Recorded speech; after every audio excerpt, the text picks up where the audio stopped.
Hello friends, welcome to our channel. Today we're going to take a look at another horrible case with you, the case of Rhonda Casto. Stephen and Rhonda, both 23, embarked on a hike along the Eagle Creek Trail. Before they started, Rhonda took a photo of Stephen with her cell phone and jokingly texted her mother, saying he might either propose to her or push her off a cliff. The weather was lovely as they continued their walk. However, Stephen later reported that Rhonda's behavior became strange. She asked him what he would do if something happened to her, and if he would care for their daughter. He reassured her that he would. As the weather started to deteriorate, Stephen suggested they head back, but Rhonda did not turn back. Instead, she wrapped a towel around her shoulders and began running down the narrow, slippery path. Stephen alleged that Rhonda lost her footing and fell about 150 feet down the Eagle Creek Trail.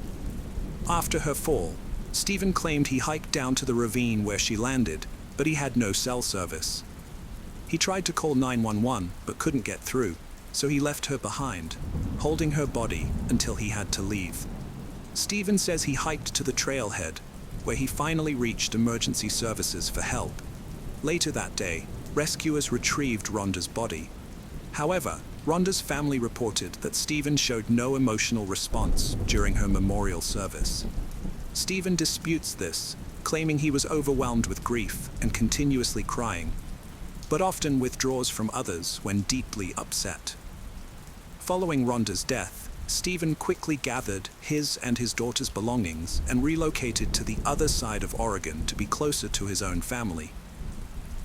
This sudden move raised suspicions among Rhonda's family, who began questioning what had transpired between the couple in the moments leading up to Rhonda's death. In 2006, Stephen moved from the United States to China with his young daughter. This bold move marked a fresh start for both of them. Having previously lived in China during his first marriage, Stephen was drawn to the country and its people. He chose to settle in Wuyi, a city about 75 miles outside of Shanghai. Stephen's decision to teach English to Chinese business people proved to be a great opportunity. His daughter, too, quickly adapted to her new life in China, becoming fluent in Mandarin within just 2 months. Both Stephen and his daughter thrived in their new surroundings. During his time in China, Stephen met and fell in love with Landy Yin Yan. Landy formed a strong bond with his daughter, Man, taking on a motherly role that brought them closer together. Stephen was deeply grateful for Landy's influence in his daughter's life. After a year of dating, Stephen proposed to Landy, and she happily accepted. In February 2015, Stephen and his daughter returned to the United States, where the couple planned to get married. Stephen and his fiancée planned to hold 2 wedding ceremonies, one in America and one in China, to include their families and friends from both countries. Stephen and his daughter arrived in the United States a day before his fiancée, flying into San Francisco to catch a connecting flight to Oregon. As they exited the plane, an officer approached Stephen, telling him they needed to detain him due to an issue with his luggage. The police soon arrived, taking Stephen into custody and separating him from his daughter. What Stephen didn't know was that, during his time in China, detectives had been working tirelessly to investigate Rhonda's death. The suspicious circumstances surrounding her fatal fall from Eagle Creek had led them to continue their inquiry, ultimately concluding that Stephen was responsible for her death. Rhonda's mother played a crucial role in keeping the investigation into her daughter's murder open, regularly contacting detectives for updates. Eventually, the police arrested Stephen at an airport for Rhonda's murder and extradited him to Oregon. When questioned, Stephen claimed he thought he was dreaming and hoped to wake up at home in China with his girlfriend Landy. Unfortunately, his nightmare was reality. Initially, Stephen's bail was set at $2 million, and he spent 14 months in jail awaiting trial. However, the judge later reduced his bail to $250,000, which his attorney secured, and Stephen was released with an ankle monitor. Rhonda's family was overjoyed to learn of Stephen's arrest, knowing justice was finally being served. The arrest brought relief and comfort to Rhonda's loved ones, who had been grieving her loss for years. Stephen's attorney then conducted experiments at Eagle Creek Trail, where Rhonda died, to argue in court that her death was an accidental slip rather than a push by Stephen. The Eagle Creek Trail, where Rhonda fell to her death, is one of the most popular hiking spots in the Columbia River Gorge, known for its breathtaking beauty. During Stephen's preliminary hearings, the medical examiner who performed Rhonda's autopsy revealed a crucial piece of evidence. All of Rhonda's injuries were below the waist. This finding was key to Stephen's defense, as it suggested that Rhonda might have taken her own life. The defense team argued that Rhonda's injuries, including her broken pelvis, were consistent with a feet-first fall, rather than a head-over-heels tumble, which would indicate that she was pushed. Additionally, they presented notes from Rhonda's therapy sessions, which showed that she was depressed, but never expressed suicidal thoughts. Rhonda had previously stated that her relationship with Stephen was unloving. The defense team used this, along with her history of depression, to suggest that Rhonda might have intentionally taken her own life. By presenting this evidence, they hoped to discredit the prosecution's claim that Stephen had pushed Rhonda, resulting in the injuries that ultimately led to her death. Stephen made a claim that Rhonda had suffered from depression and had attempted suicide multiple times before they met, but Rhonda's family disputed this and accused Stephen of lying. They suggested that Stephen was trying to shift the blame onto Rhonda for her death, to distract from his own role in her murder. Stephen also stated that Rhonda had struggled with drug addiction since she was 12, claiming that she had experimented with various substances. However, the medical examiner's report only found slight traces of marijuana and the prescription medication Rhonda was taking for anxiety and depression, which she had been experiencing due to postpartum depression. During the preliminary hearings for Rhonda's murder, disturbing evidence came to light, implicating Stephen in her death. It was revealed that Stephen had been in a romantic relationship with Rhonda's 16-year-old sister, Melanie, despite being in his 30s. This discovery raised serious concerns, given the significant age gap between Stephen and the underage Melanie. The prosecution argued that Stephen's inappropriate relationship with Melanie, his girlfriend Rhonda's sister, could have been a motive for Rhonda's murder. Rhonda had discovered her husband's infidelity, leading to tension and a possible reason to kill her. After Stephen was arrested for Rhonda's murder, he was also charged with multiple counts of sexual assault and sodomy related to his relationship with Melanie.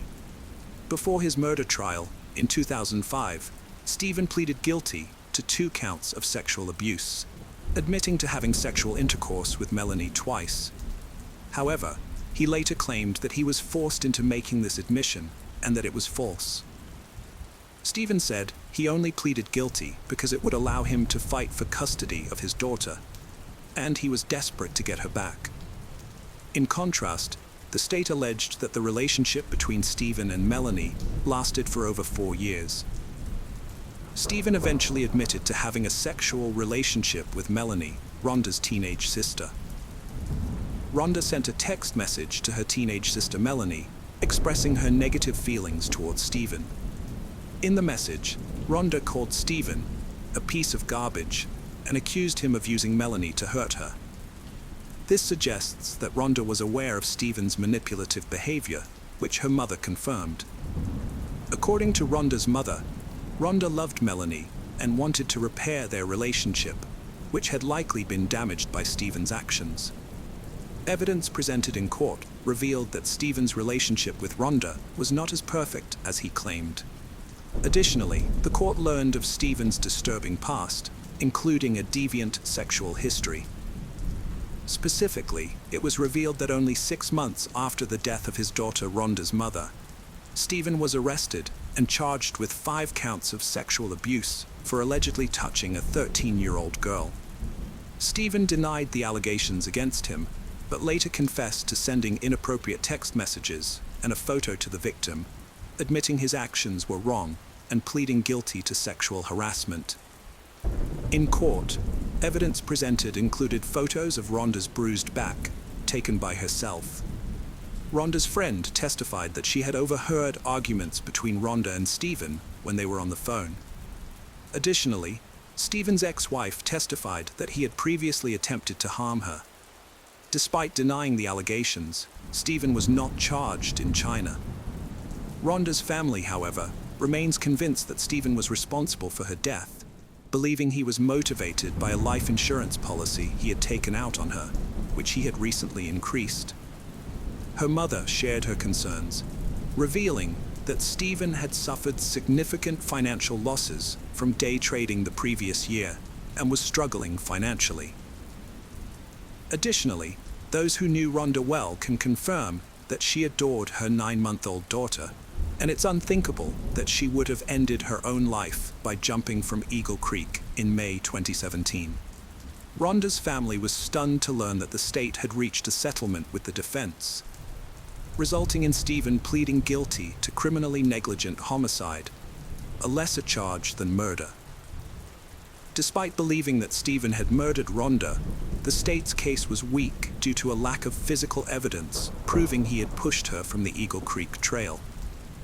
Stephen received credit for time served while awaiting trial, but was required to remain on parole for 3 years.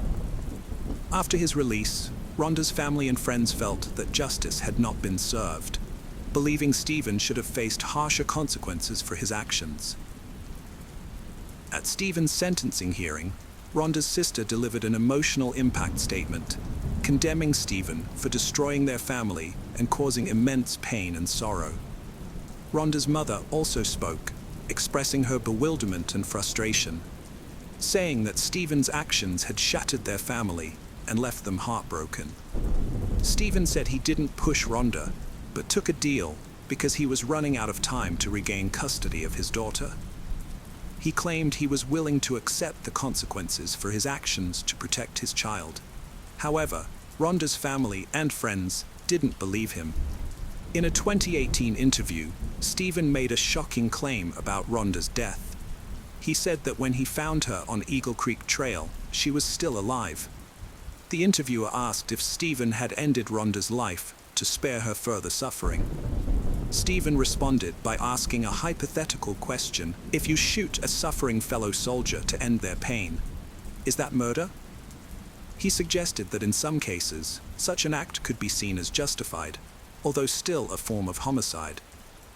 While Stephen never directly admitted to harming Rhonda, his comments hinted at the possibility of his involvement in her death.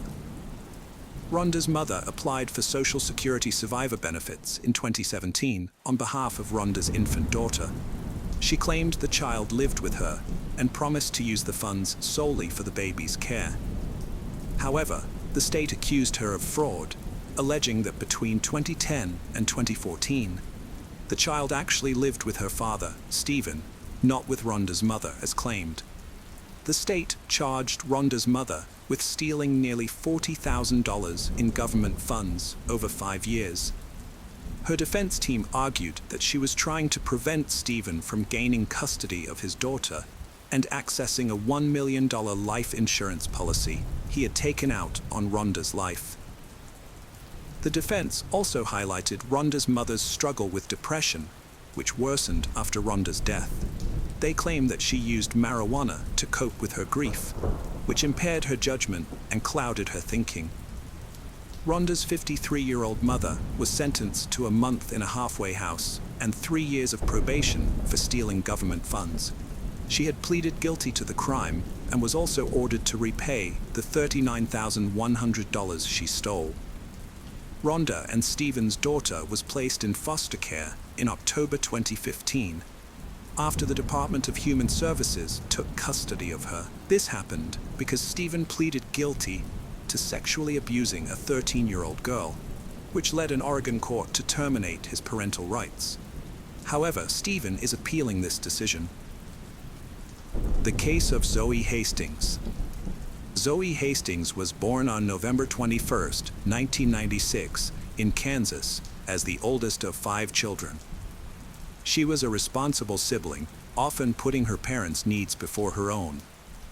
Her family was deeply rooted in their faith, spending a significant amount of time at church. When Zoe was in high school, her family moved to Dallas, where she attended a school that fostered her creativity and passion for the arts. She excelled in drawing and enjoyed participating in school plays. Outside of school, Zoe worked at an art studio and as a lifeguard during her summer breaks.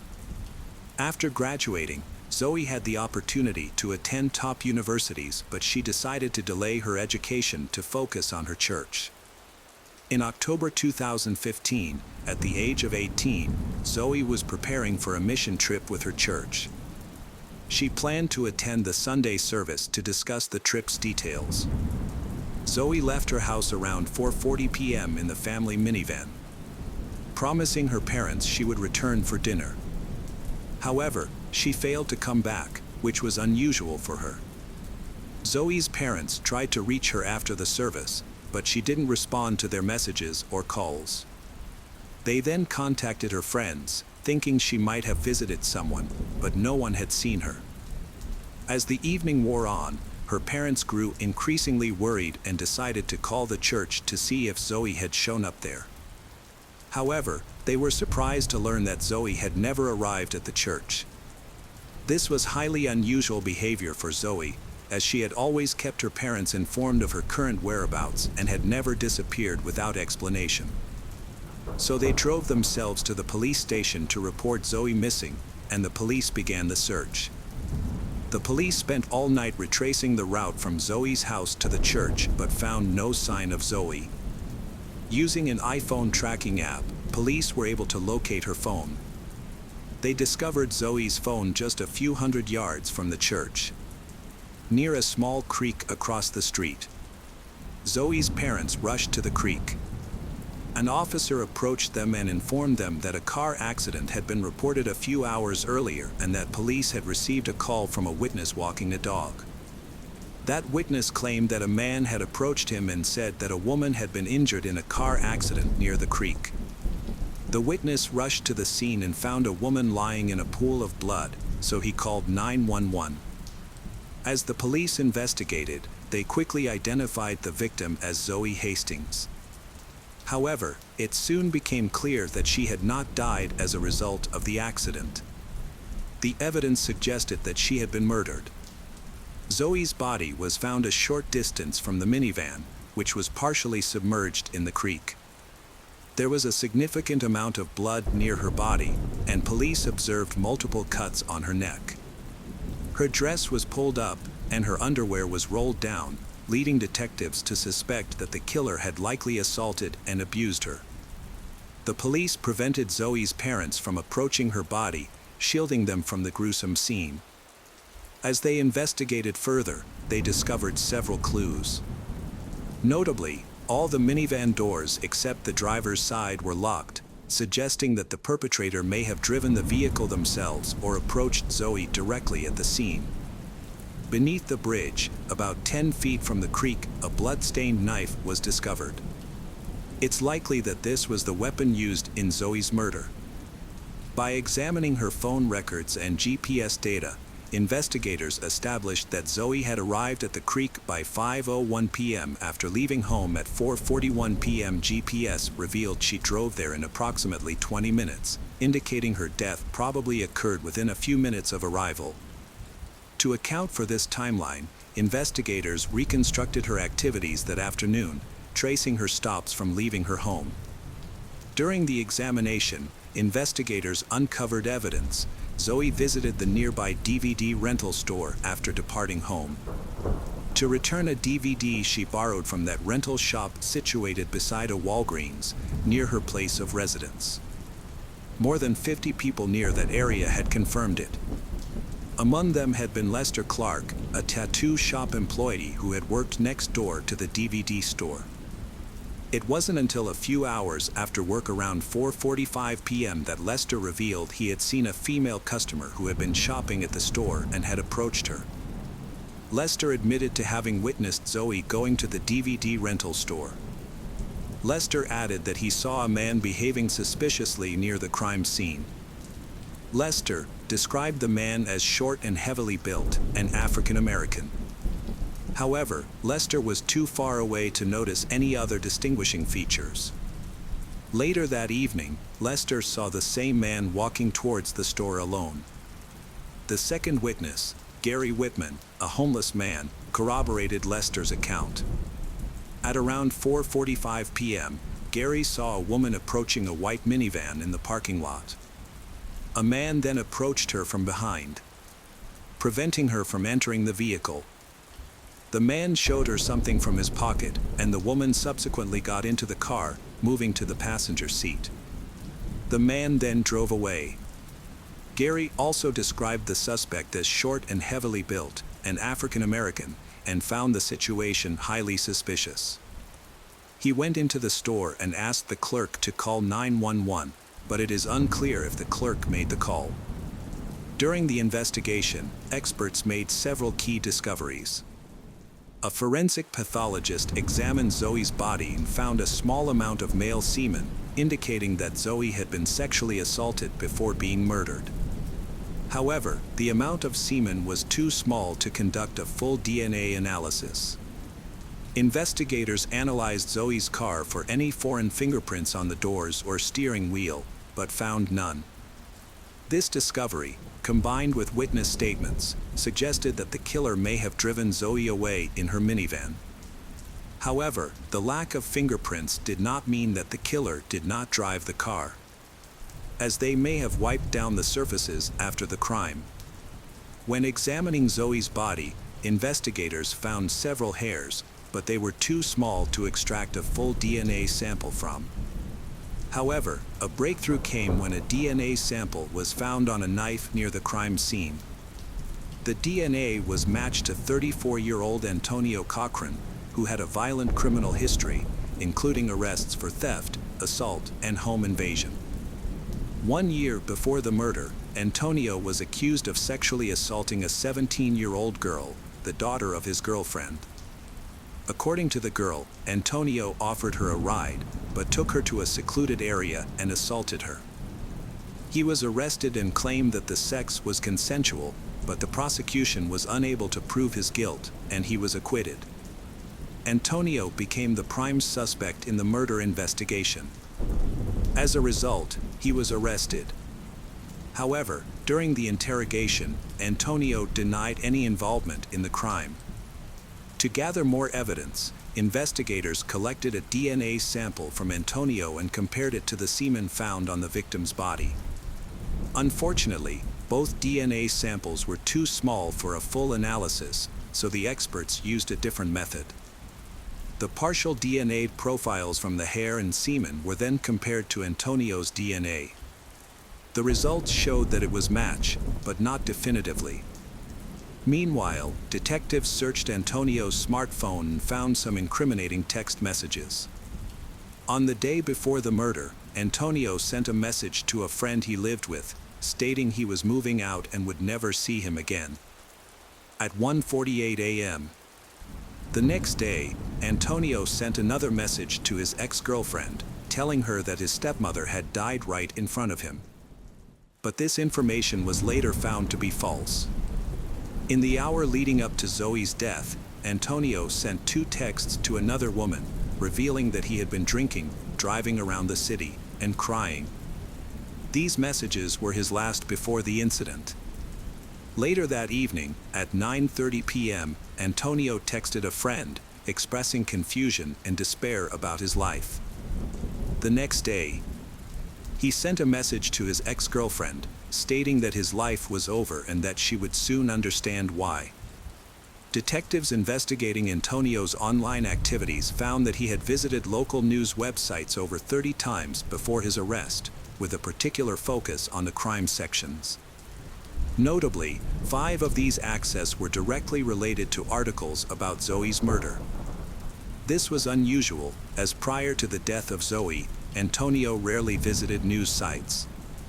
His browser history also showed a single visit to a page about gang activity.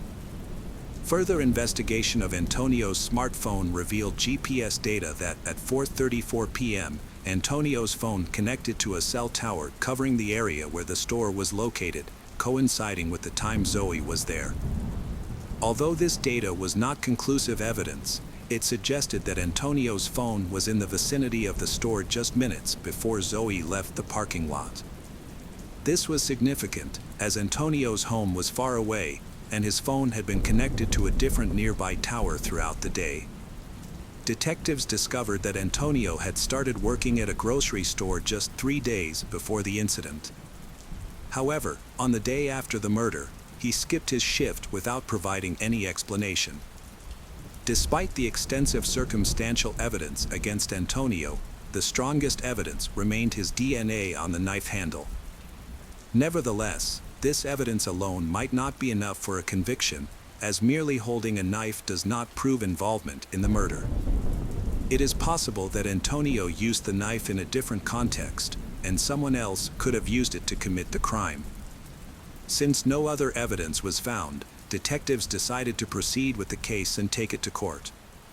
The prosecution presented its report of the events. According to the prosecution, Antonio approached Zoe in the parking lot, threatening her with a knife and forcing her to get into her car. He then took the driver's seat and drove away. The prosecution argued that Antonio, who was emotionally distressed due to the death of a relative and intoxicated from consuming a significant amount of alcohol. The investigators' theory was that Antonio had intended to assault Zoe when he abducted her. He chose his victim, Zoe, by chance when he spotted her in the parking lot. Antonio saw an opportunity to commit a crime and acted on it. He then drove to a secluded creek area that was difficult to spot due to the surrounding trees and low-lying terrain. At this location, he forced Zoe out of the car and attacked her, stabbing her 6 times in the neck area. Antonio got back into the car and tried to drive it into the creek, possibly to hide any remaining evidence. However, the car only partially submerged, allowing Antonio to potentially wipe his fingerprints from the steering wheel and door handle before fleeing the scene and return to the store, where Lester had seen him according to initial testimony. The defense argued that most of the evidence was not convincing enough and did not prove Antonio's guilt. For example, hair analysis only showed that the DNA could not be ruled out as belonging to Antonio. But it did not confirm his involvement. DNA on the knife also did not necessarily prove that Antonio committed murder. The defense argued that Antonio could have touched the knife under different circumstances before working at the store. They suggested he might have used the knife while working at a movie theater, where he sometimes collected items left behind by visitors. However, there was no evidence to support this claim. Furthermore, if someone had taken the knife from the theater and used it to commit the murder, they would have had to be careful to avoid removing Antonio's DNA from the handle, which would have been a difficult task. The defense attempted to downplay the testimony of the second witness, Gary, by revealing that Gary had a warrant for his arrest due to a parole violation. They tried to exclude Gary's testimony, but the prosecution argued that Gary's willingness to cooperate with police, despite the risk of arrest, proved his sincerity. Gary insisted he wanted to do the right thing, even if it meant getting arrested. Antonio's lawyers argued that their client was elsewhere at the time of Zoe's murder in order to helping a friend, but they failed to provide any substantial evidence to support this claim. Initially, the prosecution sought the death penalty for Antonio, but as the trial progressed, they realized this would be difficult to achieve with the available evidence. They dropped the request for the death penalty. After a lengthy deliberation, the jury found Antonio guilty of murder and sentenced him to life imprisonment with the possibility of parole after 30 years. Zoe's parents expressed gratitude to the investigators and all those involved in the trial for delivering justice for their daughter. Her father shared that he had always warned his children about the dangers of the world and had taken every precaution to protect them. However, despite his efforts, his eldest daughter was abducted just a short distance from their home, and he was powerless to prevent it. The case of Ollie Kemp. Alexandra Ali Elizabeth Kemp was born October 11, 1982, in Leawood. She was the oldest of 3 children and the only daughter of her parents. After graduating high school with honors, Alexandra enrolled at Kansas State University. Following her freshman year, she returned to her hometown of Leawood for summer break. During her break, Alexandra took a part-time job at a local outdoor swimming pool near her parents' house, where her younger brother Tyler already worked. The pool was a quiet neighborhood spot, catering mainly to local residents, and it still operates today. On June 18, 2002, Alexandra reported to work on an overcast day because resulted in fewer visitors than usual. At 5 p.m., Tyler arrived at the pool to start his shift, but his sister Alexandra was nowhere to be found. Her phone and purse were still on the table where she usually sat, which made Tyler confused and worried. He immediately called his parents to report that Alexandra had vanished. Their father, Roger Kemp, rushed to the scene and began searching for his daughter. He first checked the pool, but it was empty. Next, he went to the small pump room near the pool, which contained equipment for water purification, a ladder, and other items. Upon entering the pump room, Roger didn't see anything out of the ordinary at first. However, he soon noticed a leg protruding from under a tarp. As he lifted the tarp, he was met with a horrific sight: his daughter Alexandra, brutally beaten and naked from the waist down, with multiple bruises on her face and body. Roger quickly called 911 and spoke with the operator. When the ambulance arrived, Roger was performing CPR on his daughter. The paramedics took Alexandra to the hospital, but despite their best efforts, she sadly did not survive. Alexandra was declared dead shortly after arrival at the hospital. An examination revealed that the cause of death was strangulation, despite the presence of multiple severe injuries. A thorough investigation found no evidence of forced intimacy, although her body was partially unclothed.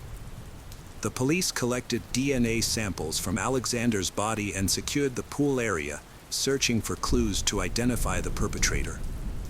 Evidence of a struggle was evident in the room where Roger discovered Alexandra's body, including her flip-flops found in separate locations. Additionally, an open bottle of antiseptic gel and its cap were found at the scene. A few days later, while the police continued to investigate, Alexandra's family and hundreds of mourners gathered to pay their respects at a funeral ceremony.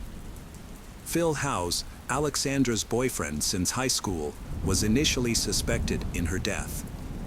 As a pool administrator, he worked the morning shift on the day of her death, and Alexandra arrived at noon to start her 5-hour shift.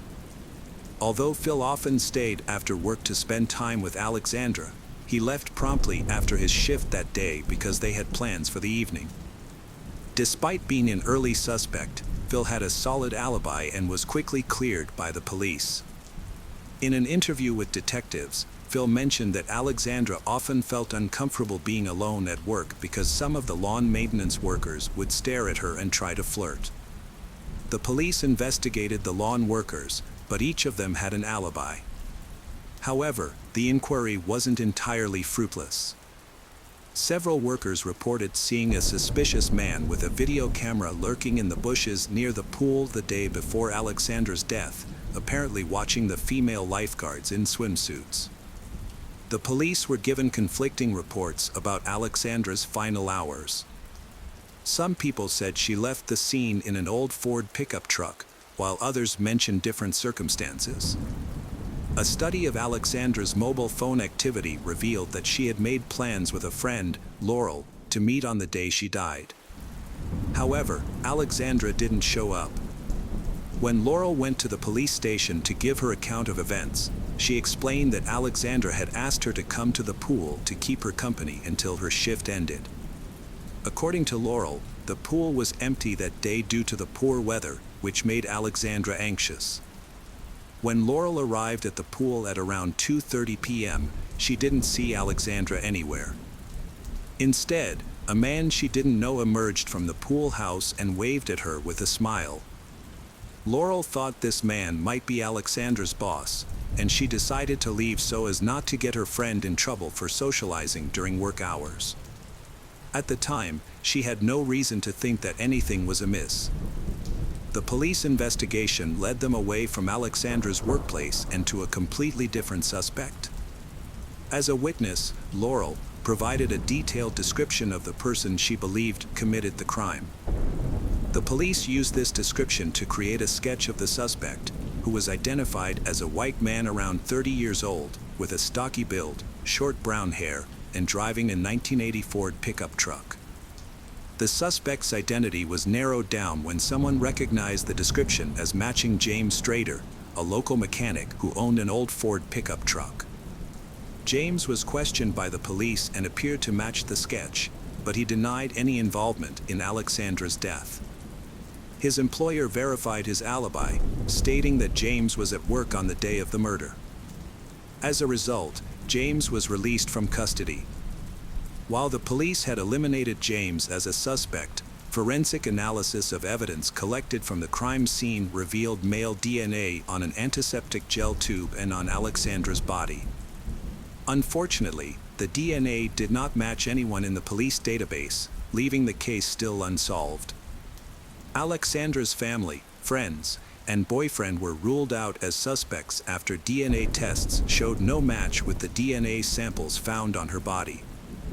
The investigation was driven by Alexandra's father, Roger Kemp, who was determined to find his daughter's killer. After losing his child, Roger felt like he had lost his purpose in life. However, he found a new reason to keep going: justice for Alexandra. In an interview, Roger explained his approach: "You can either give up or keep fighting. I chose to fight." Impressed by his dedication, the police department gave Roger a workspace where he could collect and share information and collaborate with the investigators. As they explored all available leads, Roger and the investigators contacted the popular TV show America's Most Wanted and asked them to feature Alexandra's case. The show's producers agreed, and her story was aired. The episode generated hundreds of calls from viewers with potential tips. Although the authorities thoroughly investigated each lead, none of them led to a breakthrough, and the case stalled once again. In February 2003, 8 months after Alexandra's death, a promising new lead emerged. Following a thorough investigation, police in Utah apprehended a suspect. 3 separate witnesses, including 2 women and a 14-year-old girl, came forward to report being forced into intimate encounters with a man. He had managed to evade capture initially, but was eventually tracked down and arrested in Utah. The arrested individual was identified as James Strader, the same person who had been questioned by Kansas police earlier. Notably, James bore a strong physical resemblance to the suspect's composite sketch. James was questioned by the police, but they failed to collect his DNA sample at the time. This might have been because his employer had convinced the police that James was at work on the day of the crime and had not left the premises. Despite this, James denied any involvement in Alexandra Kemp's death. Although he resembled the suspect in the composite sketch, James claimed he had not been near the pool on the day of the crime. He eventually provided a DNA sample for analysis. The results indicates that his DNA did not match the DNA found on Alexandra's body or the antiseptic gel tube. James was later imprisoned for unrelated charges, and the investigation into Alexandra Kemp's death hit a dead end once again. A year after Alexandra's death, the police still had no leads. Roger Kemp, Alexandra's father, and Phil House, her boyfriend, continued to fight for justice. Phil, who was also the president of the student community, sent the composite sketch of the suspect to students at other universities via email and asked them to watch an episode of America's Most Wanted that featured Alexandra Kemp's case. A year had passed, but the police and relatives' efforts had yielded no results in the Alexandra Kemp case. Undeterred, Roger Kemp, Alexandra's father, continued his quest for justice. He reached out to the America's Most Wanted program again, requesting a rerun of the episode about Alexandra's death. The show's creators asked if there were any new developments, and although Roger replied that there were none, his determination impressed them, leading to the episode being aired again. The rerun generated a fresh wave of calls to the police, prompting Roger to offer a $25,000 reward for any information that could help identify the person responsible for his daughter's death. The city of Leawood authorities increased the reward to $50,000. Roger also distributed flyers featuring his daughter's photo, a sketch of the suspect, and details about the reward. As Roger drove along the highway, he noticed billboards and realized they could be an effective way to raise awareness about the case. He began contacting advertising agencies to inquire about the cost of posting the information on a billboard. When he called the Lamar Advertising Company, the owner refused to take his money, offering to display the information on multiple billboards for free instead. Roger decided to publicize a sketch of the suspect and reward information on billboards along a major highway. The police received hundreds of tips, which took time to investigate. Notably, multiple tips mentioned the same individual, Teddy Hoover, who owned an old Ford pickup truck and worked in pool maintenance. His appearance matched the suspect's sketch, making it unlikely to be a coincidence. The police launched a search for Teddy Hoover and found his address in Kansas. When they arrived, Teddy answered the door, appearing surprised and nervous. However, this reaction didn't necessarily imply guilt, as many people become nervous when confronted by the police. When questioned about his whereabouts on June 18, 2002, Teddy claimed he couldn't remember, which was understandable given the year time lapse. Teddy denied any involvement in maintaining the pool where Alexandra worked. Nevertheless, the detectives asked him to provide a voluntary DNA sample to rule him out as a suspect. Teddy declined, stating he needed to consult with a lawyer first. He promised to contact the police after speaking with his attorney. The next day, Teddy's lawyer reached out to the investigators, expressing his client's concerns about his DNA sample being added to a database. Teddy reportedly believed in various conspiracy theories and feared that if he cooperated with the police, they would use the information against him in other cases. In an effort to alleviate his concerns, the investigators promised not to enter his DNA into any database and only use it to compare with the DNA found on Alexandra Kemp. The lawyer agreed to speak with his client and said he would call back. As they waited for the call, the police reviewed the case materials again and stumbled upon a piece of paper in one of the folders with a name that caught their attention. On the day of Alexandra's death, detectives began questioning onlookers who had gathered by the pool, trying to determine if anyone had seen anything suspicious. Interestingly, one of the people they spoke with was Teddy Hoover, who had claimed he had never been to the crime scene before. As the investigation continued, detectives grew increasingly confident that Teddy Hoover might be the man they had been searching for over the past 2 years. After several days, investigators contacted Teddy's lawyer to ask if his client was willing to provide a DNA sample. However, the lawyer responded by stating that his client had refused his services and broken off contact. Police immediately went to Teddy's house, but he had already escaped. As a result, the 29-year-old suspect was placed on the National Wanted list. Despite the efforts of the detectives, Teddy managed to evade capture for months. Billboards featuring his image were still up, but the search had yielded nothing. It wasn't until September 2004, when an anonymous caller contacted the police, that a new lead emerged. According to the caller, he knew the name of Teddy's girlfriend, with whom Teddy was living in Kansas. Detectives sought to locate Laura Barr, a woman connected to Teddy Hoover, but discovered she had left the state at the same time he escaped. This led them to investigate further.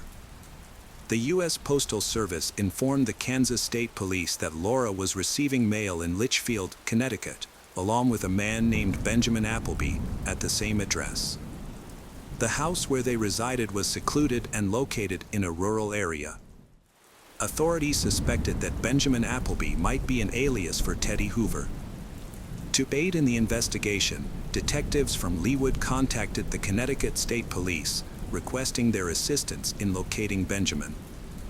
It was discovered that he had a prior record in Connecticut, with an outstanding arrest warrant stemming from a 1997 incident where he had exposed himself to a schoolgirl.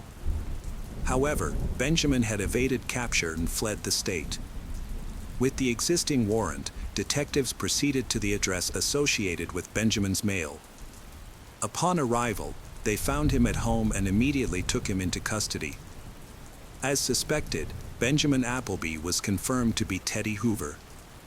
It was revealed that while detectives in Kansas had been seeking a DNA sample from Teddy in connection with Alexandra Kemp's death, he had returned to Connecticut and resumed using his real name, attempting to maintain a low profile and escape notice. To apprehend Benjamin, detectives from Leawood traveled to Connecticut, anticipating that he would once again claim innocence. Before bringing him in for questioning, they devised a plan to unsettle him. They filled the interrogation room with crime scene photos and pictures of Alexandra, and placed folders with his name on the table, creating the illusion that the investigation had substantial evidence against him. When Benjamin entered the interrogation room, he was visibly shaken and unable to speak. A detective confronted him, inquiring about the implications of obtaining his DNA sample. Shortly after, Benjamin broke down in tears, confessing to Alexandra's death. He then recounted the events of the fateful June day, explaining that he had noticed Alexandra, found her attractive, and attempted to flirt with her. When she entered the pump room, he followed her, locked the door, and trapped her inside. When Benjamin touched she fought back, leaving him feeling humiliated. In a fit of anger, he attacked her, beating and strangling her until she lost consciousness. Benjamin then attempted to take advantage of her body, undressing her partially. He retrieved a tube of antiseptic gel from a first aid kit, intending to use it as a lubricant. However, just as he was about to proceed, the sound of a car horn distracted him. The victim's friend, who was waiting in a car behind a fence, had noticed something was amiss and sounded the horn. Fearing he would be caught, Benjamin hastily covered the body and fled the scene. Later, Benjamin returned to the area, where he encountered Alexandra's friend, whom he greeted with a smile and a wave, trying to appear nonchalant. He then got into his pickup truck and drove away. Hours later, Benjamin returned to the crime scene again, this time blending in with the crowd of onlookers gathered near the pool. The DNA evidence ultimately led to Benjamin's downfall. Tests revealed that the DNA found on the tube of antiseptic gel and on Alexandra's body matched Benjamin's. Thanks in large part to the efforts of investigator Roger Kemp, the police were finally able to identify the man responsible for Alexandra's murder, more than 2 years after the crime was committed.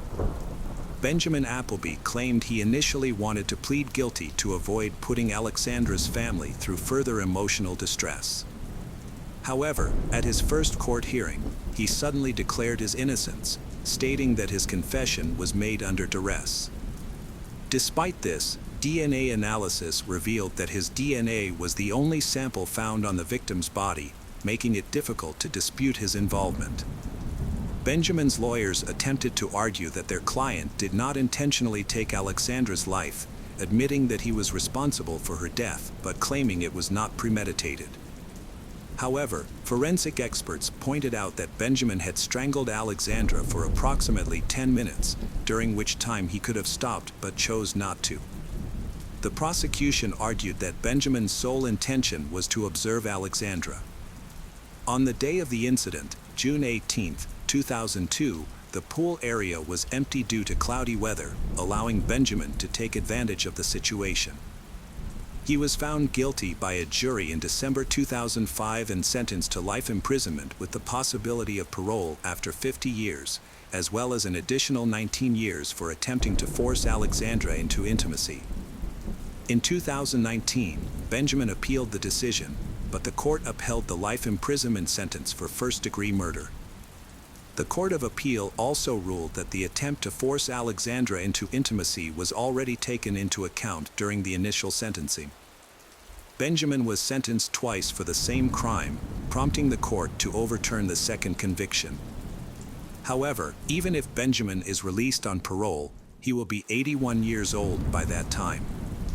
The authorities involved in the case credit Roger Kemp's persistence for helping them catch the culprit. While Benjamin was in prison, Roger and his wife established a self-defense program for girls, teaching thousands of girls and women across the country basic self-defense techniques. Roger Kemp's tireless efforts to bring attention to the case and his work in creating a safe community did not go unnoticed. He was awarded the Presidential Citizens Medal by Barack Obama at the White House. Until his passing at 77 on March 1, 2022, Roger continued to work for the foundation he established in his daughter's name. His ultimate goal was to make a difference in at least one person's life. The case of Savannah Gold. In 2017, Sherry's world was turned upside down in Florida when her daughter Savannah failed to show up for work at the restaurant where she was employed. Sherry was unaware that this ordinary day would be the last time she'd see Savannah. An hour later, the restaurant called Sherry to inform her that Savannah hadn't arrived for her shift, which was unusual since she had never missed work before. However, the events that unfolded after that call were even more bizarre. When Savannah's father received a message on her behalf, riddled with spelling mistakes and lacking punctuation, he instantly knew it wasn't his 21-year-old daughter who had written it. The impersonator claimed Savannah had met an amazing guy, fallen in love, and decided to elope with him, promising to call later. Savannah's father, Daniel Gold, carefully read the text message, paying close attention to its content. He knew his daughter well and was convinced that running away with her boyfriend was out of character for her. While Daniel studied his phone screen, trying to make sense of the message, Savannah's older brother Chris received a similar text saying she was leaving with her boyfriend and that she was okay. Daniel's instincts told him something was wrong, so he immediately started calling his daughter's phone, only to find it turned off. Savannah Page Gold was born on April 26, 1996, to Daniel and Sherry Gold. She lived with her parents and older brother Chris in Jacksonville, Florida. Savannah enjoyed various hobbies, including playing lacrosse, drawing, and dancing. Those close to her believed she embodied her last name, being a loving, kind, and caring person always willing to help others. After graduating from high school, Savannah turned down a college scholarship for art and design to care for her mother, Sherry, who had been diagnosed with cancer and was undergoing chemotherapy. To support her mother, Savannah took on household responsibilities and also worked as a waiter at Bonefish Grill, a restaurant. By the summer of 2017, she had been working at the restaurant for 2 years. On August 2nd, Savannah left for work at around 5 p.m., wearing her uniform, as her shift was scheduled to start at 5:30 p.m. However, less than an hour later, Sherry received a call from the restaurant asking why Savannah had not shown up for work. This surprised Sherry, as she knew her daughter was responsible and had seen her leave the house in her uniform, indicating that she had indeed gone to work. After Savannah's father received a suspicious phone call, her father and brother started getting strange messages that they didn't think were from her. They suspected someone was impersonating Savannah. Before this, Savannah's father had tried to contact the police, but he couldn't reach his daughter. She was reported missing, and the police launched a search for her. Since sending those messages, Savannah's phone and social media accounts have been inactive. The police first went to the establishment, where she worked, to investigate. They found her unlocked car in the parking lot, about 120 yards from the restaurant entrance. Her personal documents, wallet, cards, cash, and other valuable items were still inside the car. It was clear to the police that the story about Savannah running away with her lover was a lie. If Savannah had planned to disappear, she would have taken her documents and bank cards with her to avoid being traced. It didn't make sense that she would leave them behind in her car. Initially, there were no signs of a struggle or crime near or inside the car, except for the flat left front tire. Forensic experts were called to investigate, and detectives visited the restaurant to speak with Savannah's co-workers. However, they all claimed that Savannah hadn't come to work that day and that no one had seen her. The presence of Savannah's car, parked 120 yards from the restaurant, led detectives to suspect that something might have happened to her after she arrived at work. They began canvassing local establishments, particularly those with surveillance cameras, to review the footage and identify the moment Savannah parked her car. Although the image quality was poor, the police were able to see from the footage that Savannah parked her car, got out, and walked to a nearby silver Chevrolet Malibu sedan. For 14 minutes, she stood next to the driver's door, talking to the person behind the wheel. She then opened the back door and got in, and the driver followed suit. The police watched as the car shook, and the back door swung open 3 times before being closed again. Officers suspected that a fight had broken out inside the car between Savannah and the Chevrolet's owner. Shortly after, the man exited the car, approached Savannah's vehicle, opened the driver's door, and removed something from inside. He then punctured the front left tire, got back into his vehicle, and drove away without Savannah ever getting out. The owner of the Chevrolet Malibu was quickly identified as Lee Rodarte, a 28-year-old manager and chef at the restaurant where Savannah worked. He had helped distribute flyers with Savannah's picture during the police investigation and claimed not to have seen her for about 3 weeks, citing their different work shifts. However, when detectives re-interviewed restaurant employees, they discovered that Lee and Savannah's relationship went beyond a professional one. Several people came forward to reveal that the two had met secretly after hours and were romantically involved, a fact that Lee had failed to disclose to the police. On August 5th, during his work shift, Rodarte was arrested and taken to the police station for questioning. When he arrived, he immediately warned the detectives that he struggled with reading and writing.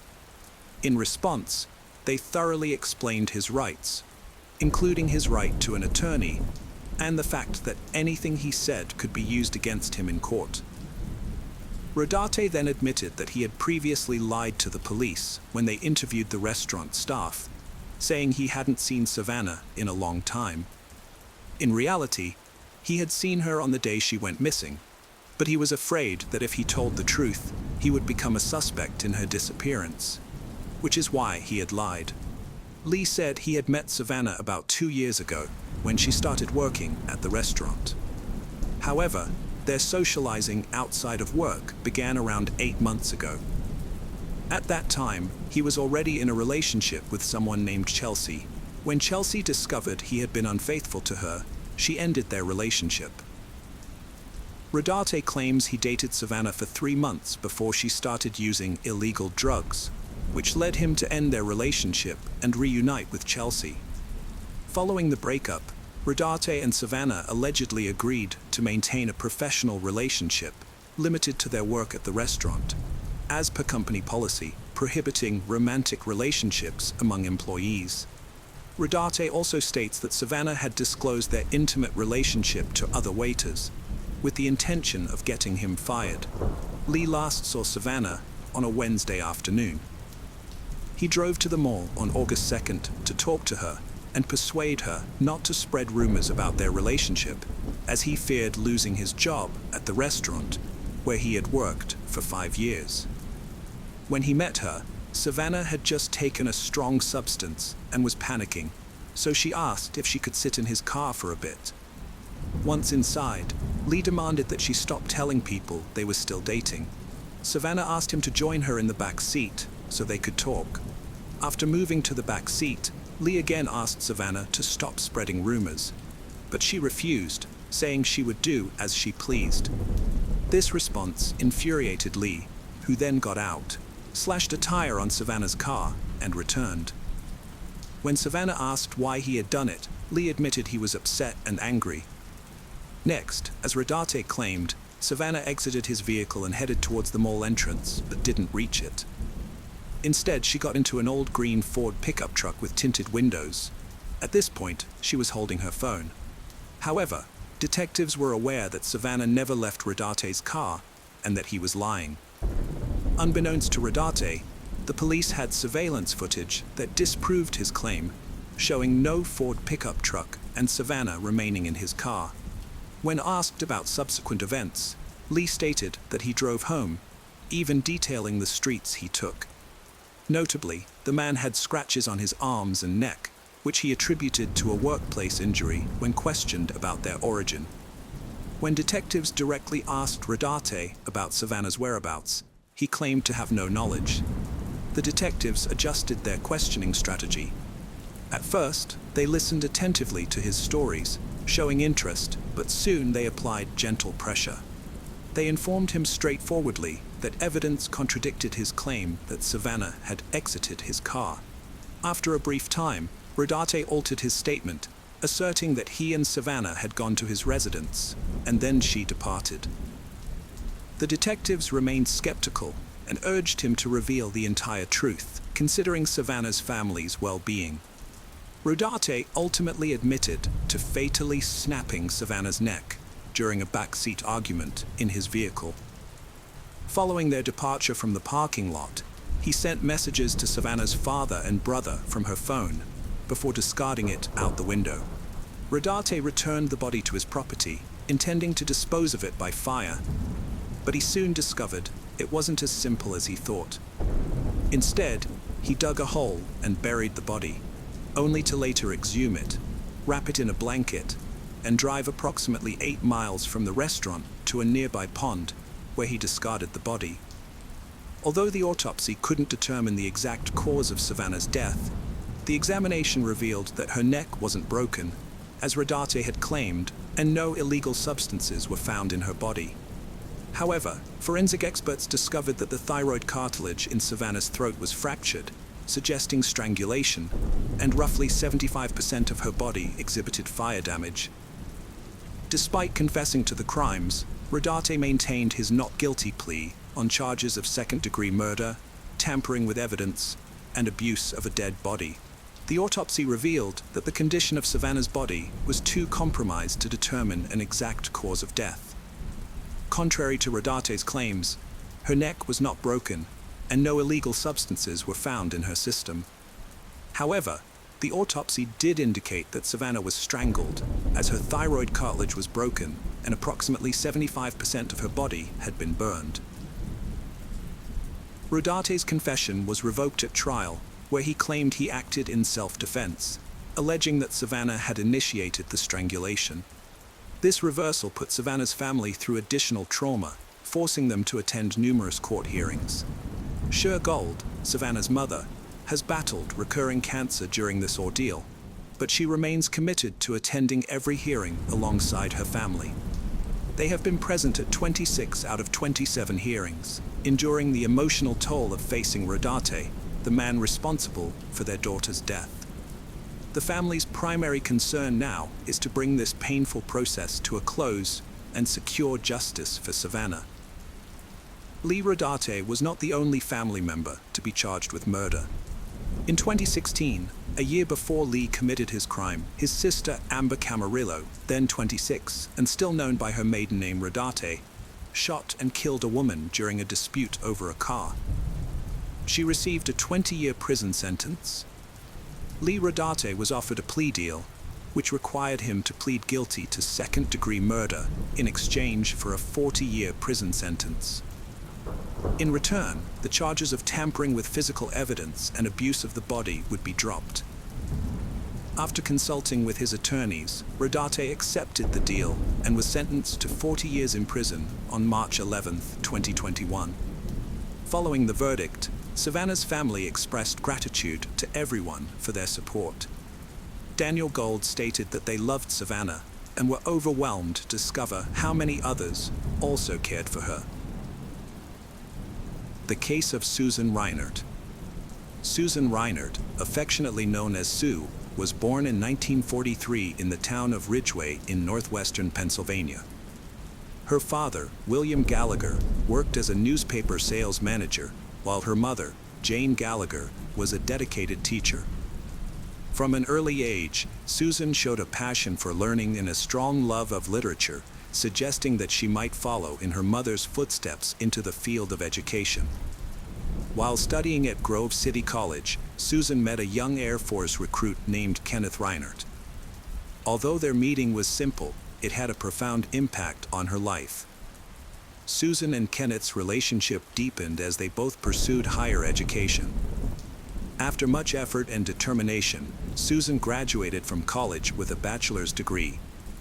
She continued her education, earning a master's degree in English from Pennsylvania State University. In 1965, Susan and Kenneth began their new lives after graduating from Grove City College. Because Kenneth was in the military, they had to move around a lot. They started by moving to Sacramento, California, then returned to the Northeast and lived in Rome, New York. The family even lived in Puerto Rico for a while before settling permanently in the Philadelphia area in 1971. In 1974, Susan Reinhardt, a devoted teacher and loving mother, experienced a turning point when she and Kenneth decided to divorce. The divorce was amicable, without legal disputes. Susan then became an active single mother, focusing on building a home for her two children, Karen and Michael. With her warm and friendly personality, she was well liked by her colleagues and students at Chestnut Walled Elementary School. In addition to her teaching career, Susan was actively involved with Parents Without Partners, especially in the Valley Forge program. After her mother passed away, Susan found strength and support from this organization despite her grief. Despite many challenges, she persevered through her involvement with Parents Without Partners. Susan's story took a mysterious turn. On June 22, 1979, Susan Reinhardt and her two children spent their day together. That morning, her son, Michael, had been with his father, Kenneth. That evening, they had attended a father-son baseball game. However, the game ended early when Susan picked Michael up at 8:30 p.m. That evening, Susan contacted her ex-husband's parents, Florence and John Reinhardt. Despite their divorce, she had maintained a good relationship with them. Susan checked the gas tank and found it was nearly full, enough for the trip to Allentown, Pennsylvania, a town about an hour's drive north. The purpose of the trip was to attend a single-parent conference and spend the weekend with her children. Susan had signed up to run a workshop there and keep the children involved in activities throughout the weekend. They planned to leave on Saturday morning and return home late Sunday. At around 9 p.m. on Friday night, Karen and Michael were playing outside, picking up hailstones left over from a summer storm. About 30 minutes later, neighbors heard Susan's orange-red Plymouth Horizon start. Minutes later, the car disappeared. Susan had left the house with her two children, possibly to visit her boyfriend before going to the conference. She was in a long-term relationship with William Bradfield, a fellow teacher. Although they tried to keep it a secret, the relationship was causing tension in Susan's marriage to Kenneth. There were even rumors that Susan and William might get married. On June 22, 1979, Susan and her children set off after visiting her boyfriend. They planned to travel to Allentown, about 49 miles north, to spend the night at a motel. However, they never arrived. Susan and her children disappeared without a trace, leaving those who knew and loved them distraught. On June 25, 1979, Susan's Plymouth hatchback was discovered in the parking lot of the Host Inn in Harrisburg, 87 miles from Allentown and 97 miles from her home. Tragically, Susan's lifeless body was found in the back of the car. The details of her agonizing death were gruesome. Her body was naked, beaten, and bound with chains, curled up in the wheel well of the car. Her hands were tied, and she had black eyes. She had been beaten with chains or tied so tightly that the chains left bruises on her back.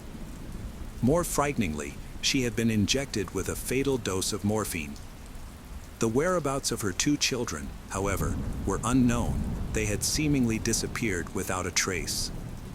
Police searched for hours, but no one had seen them, nor had any of Susan's friends or relatives seen them that weekend.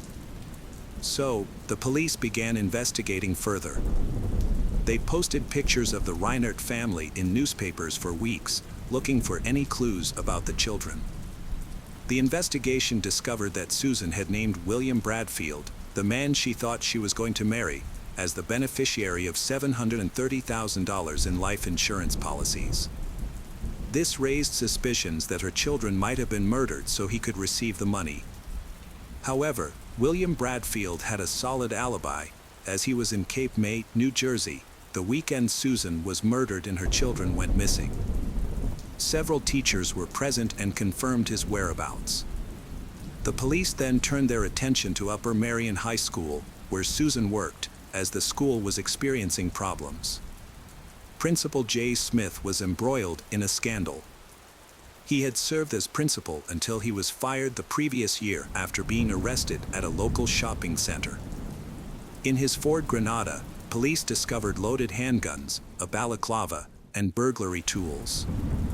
More disturbingly, a syringe containing morphine was found in the trunk. Jay had been struggling before that. His wife, Stephanie Smith, was diagnosed with malignant cancer and died in August 1979 after several hospitalizations. During this time, Stephanie Smith began keeping a diary, documenting her husband's strange behavior, which became increasingly worse.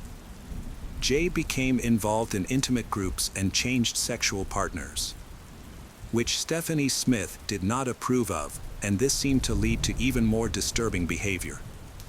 In September 1977, Stephanie Huntsberger, the adult daughter of the couple, moved in with her parents along with her husband, Edward Huntsberger. They settled into the Smiths' home in King of Prussia, Pennsylvania, that fall. Stephanie Smith was battling cancer, which caused turmoil in the family and seemed to increase tensions among them. Edward and Stephanie Huntsberger, Jay's daughter and son-in-law, were struggling with heroin addiction and had difficulty finding and keeping jobs before deciding to move back in with their families. Moving in with their parents was a desperate attempt to escape drugs. In early 1978, Jay Smith's daughter and son-in-law, Stephanie Huntsberger and Edward, mysteriously disappeared. They had moved in with Jay Smith and his wife just a few months earlier. They was last seen in February 1978 when they visited Edward's parents in North Wales, Pennsylvania. When they left, they promised to return soon, but then they disappeared. Their disappearance was first noticed when Edward failed to show up for a meeting with his probation officer later that month. Authorities contacted Jay Smith, the last person known to have had contact with the couple. Jay Smith told people that Edward and Stephanie Huntsberger had run away to California. He said they owed money to some drug dealers in the area and had fled to the West Coast. However, he was unable to provide any further information about the incident. Edward and Stephanie Huntsberger lived a nomadic life, so their disappearance went unnoticed for some time. Meanwhile, Jay was arrested for burglary. When police searched Jay's home, they found several suspicious items, including weapons, drugs, security uniforms, badges, and pornography. They also discovered nitric acid and office supplies stolen from a nearby school.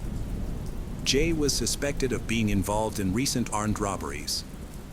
During the burglary trial, Jay's friend William testified that they were on vacation when the robberies occurred.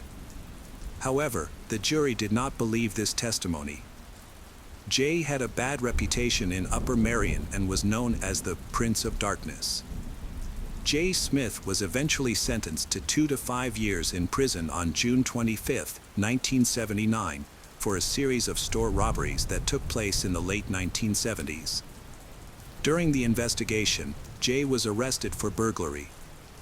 Although Jay was in custody, the police still considered him a prime suspect in Susan's murder and continued to investigate his past. They made a remarkable discovery. Jay's daughter and son-in-law had also disappeared under similar circumstances as Susan and her two children. This led the police to suspect that there might be a connection between the two disappearances, Susan's death and the disappearance of her children. First, Susan had been killed by a morphine overdose, and a large amount of morphine had been discovered in Jay's home several months earlier. Second, a plastic comb with Jay's identification had been found in Susan's car. The disappearance of his daughter and son-in-law closely resembled the disappearance of Susan's children. The events that unfolded in this case were shocking and left a lasting impact on the public. However, the most shocking truth was yet to be revealed. In late July 1979, about a month after Susan's body was found near Harrisburg, investigators discovered a potential motive for the horrific murder that was financial gain. On July 20, 1979, a Philadelphia attorney filed a motion to stay the execution of Susan's will in both Montgomery County and Delaware. The motion was filed on behalf of Kenneth Reinert, Susan's ex-husband, and Patrick Gallagher, her brother. The purpose of this legal action was to give both men an opportunity to review the contents of Susan's will before it was executed. They decided to file in both counties because Susan's residence in Ardmore, Pennsylvania, was near the county line, allowing her to file her will in both places. It was later discovered that just a few weeks before her death, Susan had made several significant changes to her will. She had also purchased several large life insurance policies, naming her current boyfriend, William, as the beneficiary. In the legal documents, she referred to him as her future husband. As the police investigated further, they determined that Susan's death occurred between midnight on Saturday, June 23, 1979, and midnight on Sunday, June 24, 1979. William and other teachers arrived in Cape Cod at 5 a.m. on Saturday and remained there until the afternoon of Monday, June 25. However, it was unclear exactly where William was during the time of Susan's disappearance, casting doubt on his alibi. The investigation also revealed that Susan had withdrawn large sums of money from her account, totaling approximately $25,000, through multiple transactions due to daily limits. She told the bank staff that she intended to invest the money in high-yield investments managed by William, whom she referred to as her future husband.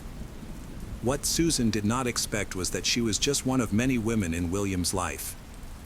He was secretly dating several other people, including a coworker who taught English, with whom he had maintained a secret relationship for nearly 10 years. William had promised Susan that the investments would yield large returns to finance their upcoming wedding and move to England. During the investigation, investigators found fake stocks and bonds in Susan's home, which initially puzzled them. They later discovered that William had sold these fake securities to Susan and then passed them on to her.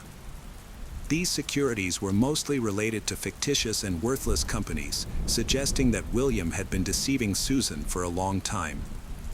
This discovery added a new dimension to the case, further clarifying William's financial motives.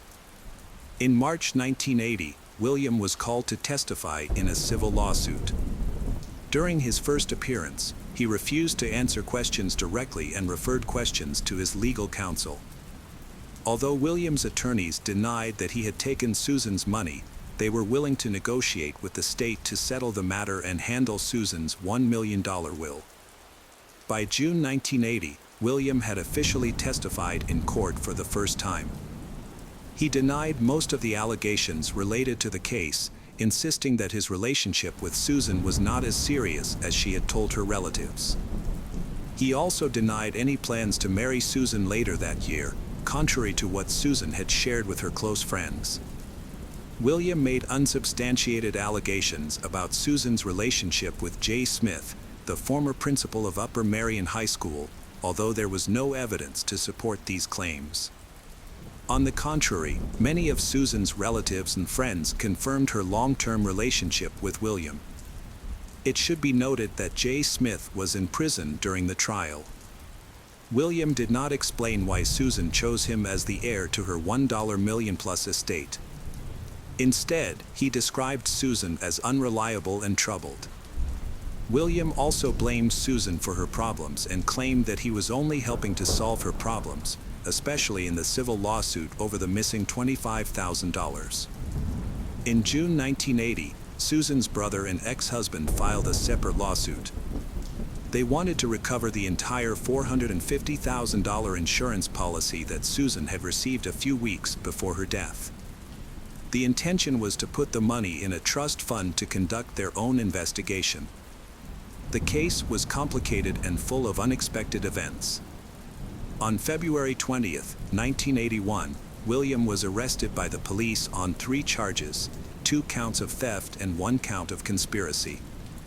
He was accused of keeping $25,000 that Susan had given him to invest. William was released on bail on February 23, 1981, but his criminal trial was scheduled to begin the following month. Before the criminal trial began, the civil case was closed. It was decided that $36,000 from Susan's estate would be used to further investigate the children's clothing and settle a dispute over the remainder of her will. This prevented William from receiving any money on August 3, 1981. William's criminal trial lasted 5 days and ended with a guilty verdict on the theft charge. Delaware County District Attorney Edward Weiss then asked that William's bail be increased from $25,000 to $75,000.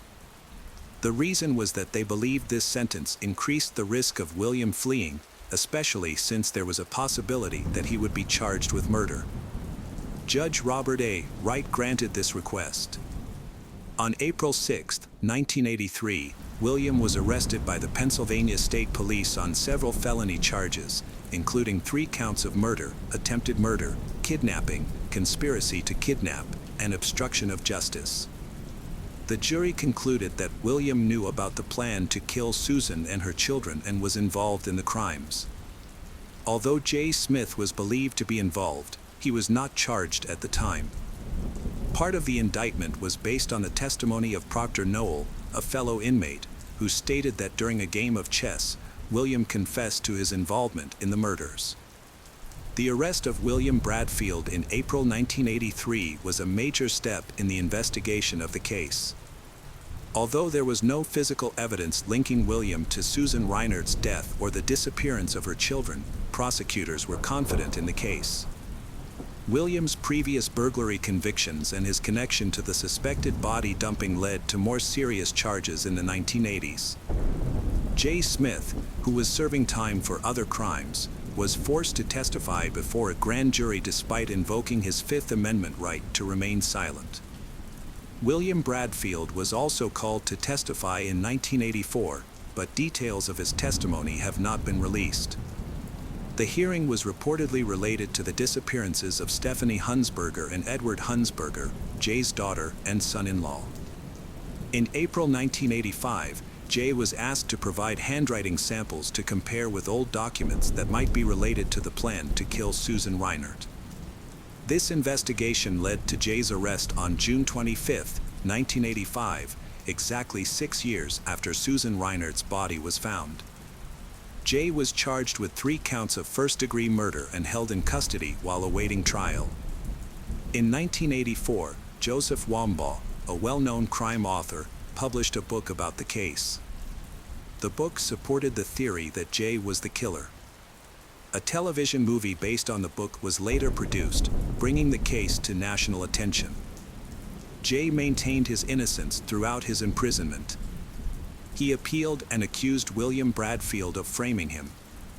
In 1989, the court reviewed the case and found problems with the indictment, leading to a new trial in 1990. Jay waived his right to a speedy trial to allow for a more thorough investigation. In 1992, the Pennsylvania Supreme Court ruled in Jay's favor, overturning the murder conviction and finding the prosecution guilty. For the next 2 decades, the state did not retry the case, allowing Jay to live out his life in freedom. William Bradfield continued to evade liability and refused to pay the $25,000 owed to Susan Reinert's estate. The case dragged on until 1996. Jay sued the state and Joseph Wambaugh for defamation and conspiracy, but both lawsuits were dismissed. On January 16, 1998, William Bradfield, after more than 10 years in prison, was found unconscious in his cell and died of cardiac arrest. Susan's ex-husband, Kenneth Reinert, died in June 2002 without knowing the fate of his 2 missing children. Jay Smith, who was exonerated in 1992, wrote a book about his case and remarried in 2002. He died on May 12, 2009. However, the 1978 disappearance of his daughter and son-in-law, Stephanie Hunsberger and Edward Hunsberger, remains unsolved to this day. The case of Tristan Borlase. Jeffrey Borlase, Tristan's father, was born on April 16, 1975. He was the pastor of the Conservative Baptist Bible Fellowship Church, a Protestant religious movement with Mennonite roots. Tristan was raised in an environment where personal piety was of utmost importance, and there was a constant sense of being under the strict and watchful eye of God. The foundation of his upbringing was the serious and careful study of the Bible, regular church attendance, and moral instruction. Any form of entertainment, even laughter and colorful clothing, was frowned upon. Good works, charity, missionary work, love for enemies, and the renunciation of all kinds of violence were considered virtuous. Jeffrey was raised by his father, Pastor Harry Boras, and developed a kind, loving, gentle, and patient personality. As a young man, Jeffrey got a summer job at the Big Surf Water Park in Missouri. On his first day, he met Tanya, a charming and meek girl of the same age. They shared similar views and upbringings, having grown up in families where Christian values were paramount. Tanya, a patient, humble, and selfless girl, saw in Jeffrey an ideal future husband and caring father. She gave him a picture of an elderly couple holding hands, saying that would be them one day. Kathy, Jeffrey's mother, fervently prayed that God would bless her son with a wife who loved the Lord wholeheartedly. She believed her prayers were answered when Jeffrey married a young woman who shared their strong Christian faith. The newlyweds' family became a continuation of the ideals they were raised with. Tanya carefully preserved the cherished photograph of the family in their album. Soon, the young couple welcomed their first child, a delightful daughter named Taylor. Over time, 3 more children were born, the youngest being a son they named Tristan. Taylor became a caring and supportive big sister to her siblings. She was especially close with her younger brother Tristan, and they bonded over shared interests like sports, music, and mischief. The family believed that raising children meant nurturing their spiritual growth and fostering a connection with God. As the original 4 children grew older, the parents decided to expand their family by adopting 4 more boys from an orphanage, fulfilling their Christian obligation. Open, loving, and friendly to everyone, the family becomes more crowded. According to the family's religious beliefs, children were prohibited from using cell phones and social media until a certain age, and asceticism in needs and desires was encouraged. The children were prohibited from dating girls until the end of high school, that is, until the age of 18. The study of the Bible and other religious matters were mandatory, otherwise, the children would grow up like any other child. The parents did not distinguish between their native and adopted children. They all received the same attention, care, and affection. Tanya created a harmonious atmosphere and carefully monitored the internal order and relationships between siblings. She prayed a lot and did good deeds. Jeffrey and Tanya believed that virtue should be cultivated through their own actions, and they taught their children mercy through example. When the people of Haiti were hit by a hurricane, Tanya sold her expensive wedding ring and sent the money to a foundation that was building homes for the victims. In exchange, she bought a simple and cheaper ring. In 2015, Taylor graduated from high school and moved to Boone to attend Appalachian State University. This event left Tristan deeply saddened. He was left alone. Tristan had rebelled against the restrictions imposed on him since childhood and disagreed with his parents' religious beliefs. He was frustrated by the lack of a cell phone and the inability to communicate with his peers on social networks, considering such communication an integral part of modern teenage life.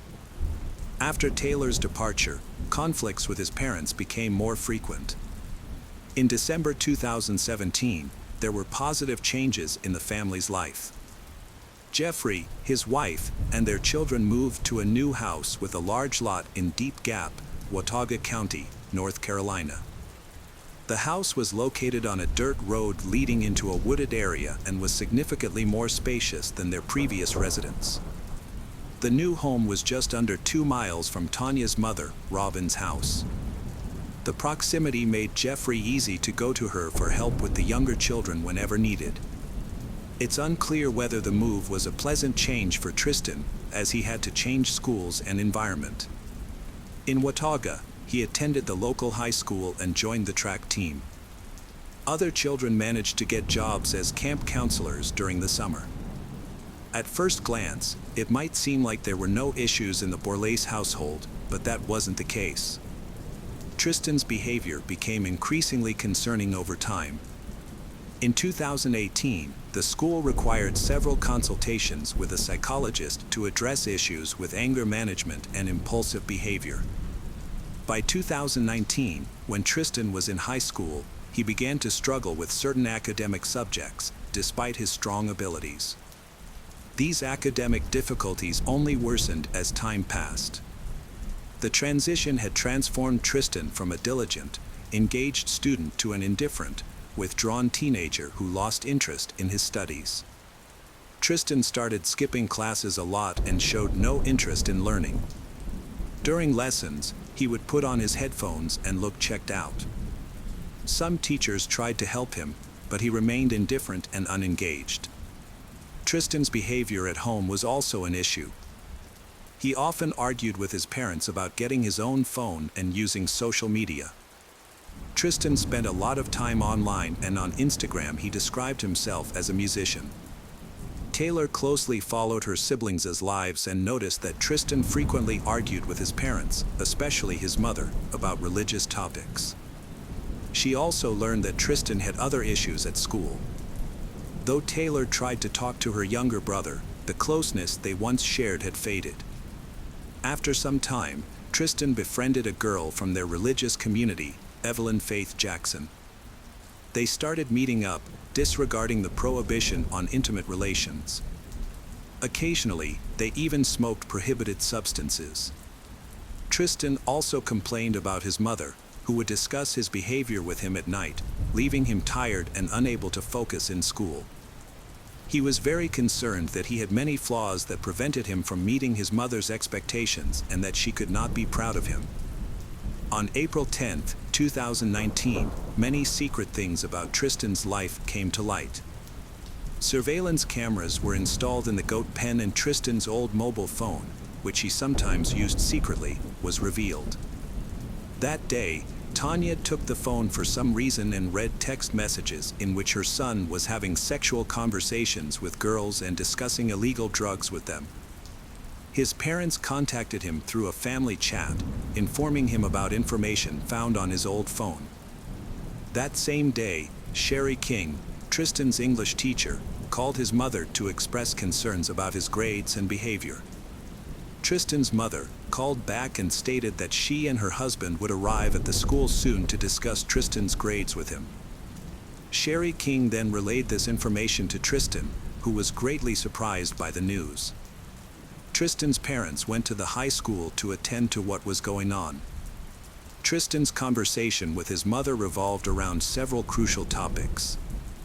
They discussed the importance of academic success, maintaining appropriate relationships with girls, and the dangers of illegal drugs. His mother also expressed her preference for him to only study Christianity, rather than exploring other religions. Tristan felt compelled to listen and recognized areas where he needed improvement. Together, they compiled a list of desirable qualities, such as compassion and honesty. At one point, Tristan's mother approached him from behind, placed her arm around his neck, and applied pressure. This action prompted Tristan to instinctively react, causing him to turn around and accidentally elbow his mother. According to him, his mother had never done something like that, and that's why he reacted that way. His mother was startled by the blow, grabbed what he thought were a pair of scissors from a shelf, and approached her son. He, in a state of shock at what was happening, stabbed her, believing he was defending himself, and ran to get help from his father. That day, Tristan arrived at his grandmother's, Robin, around 8:30 p.m. to pick up his younger brother, who found this unusual. Tristan explained their parents urgently needed to go to the store. 20 minutes later, another sibling called Robin, saying that he couldn't reach his parents and that they hadn't picked him up after work. Robin then called another child, Alexis, and asked her to pick up her brother, after which they agreed to meet at Jeffrey and Tanya's house to investigate. As they approached the house, Robin saw blood on the porch. Inside, blood was everywhere.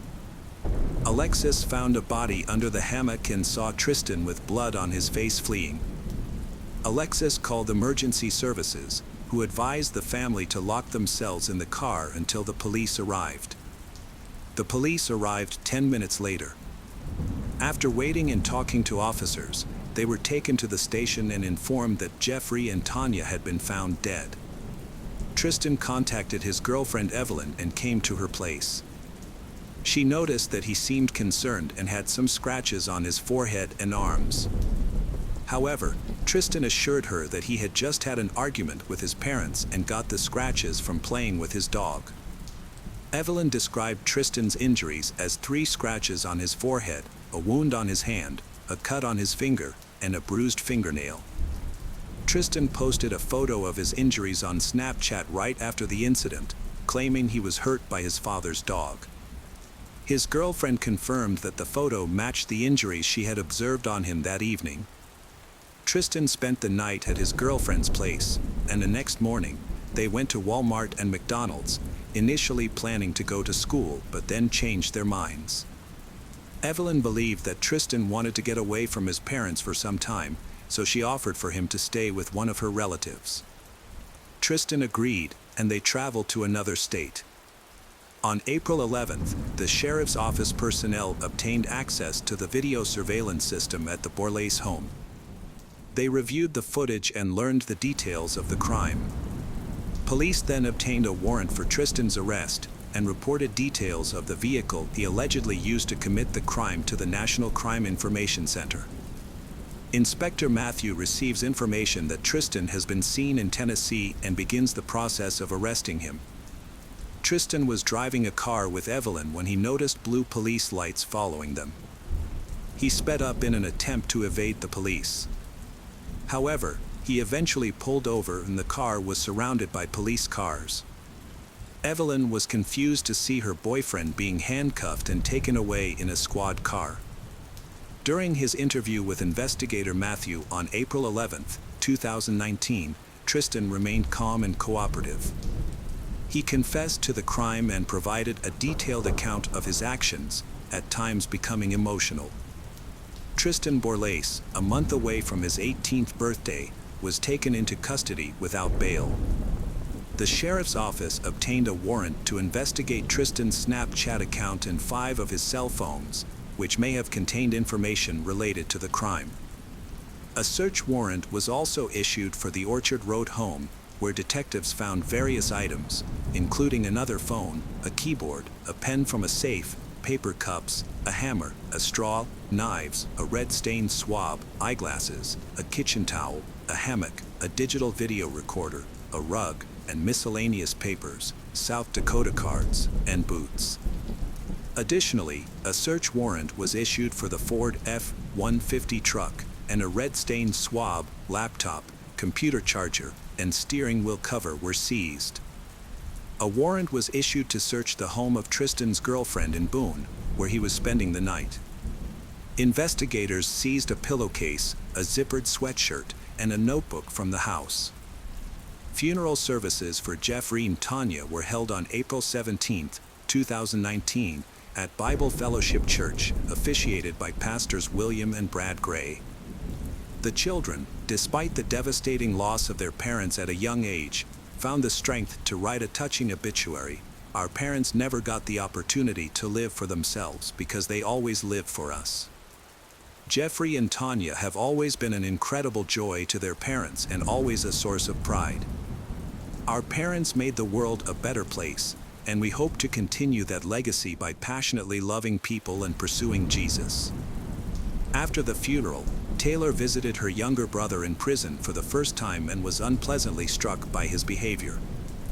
Tristan not only showed no remorse, but even tried to blame the family for what had happened.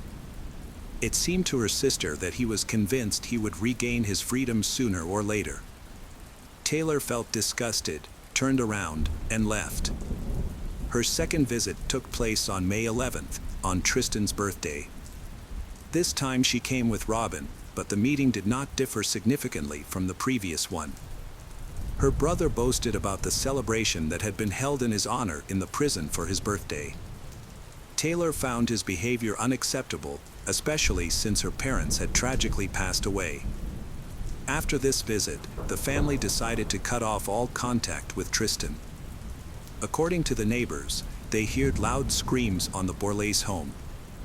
After the incident, Tristan returned to the house and vomited, which, according to the psychologist's opinion, indicated severe stress rather than cold-blooded, calculated murder. However, the jury disagreed with the psychologist's assessment. They had access to the forensic medical examiner reports presented at the trial. Jeffrey's autopsy report noted multiple stab wounds to his left chest and back, slash wounds to his arms and hands, as well as abrasions to his skull and forehead. Tanya's autopsy report indicated that she suffered multiple stab wounds, including to her left chest, back, and arm, as well as injuries that may have been sustained when her neck was compressed.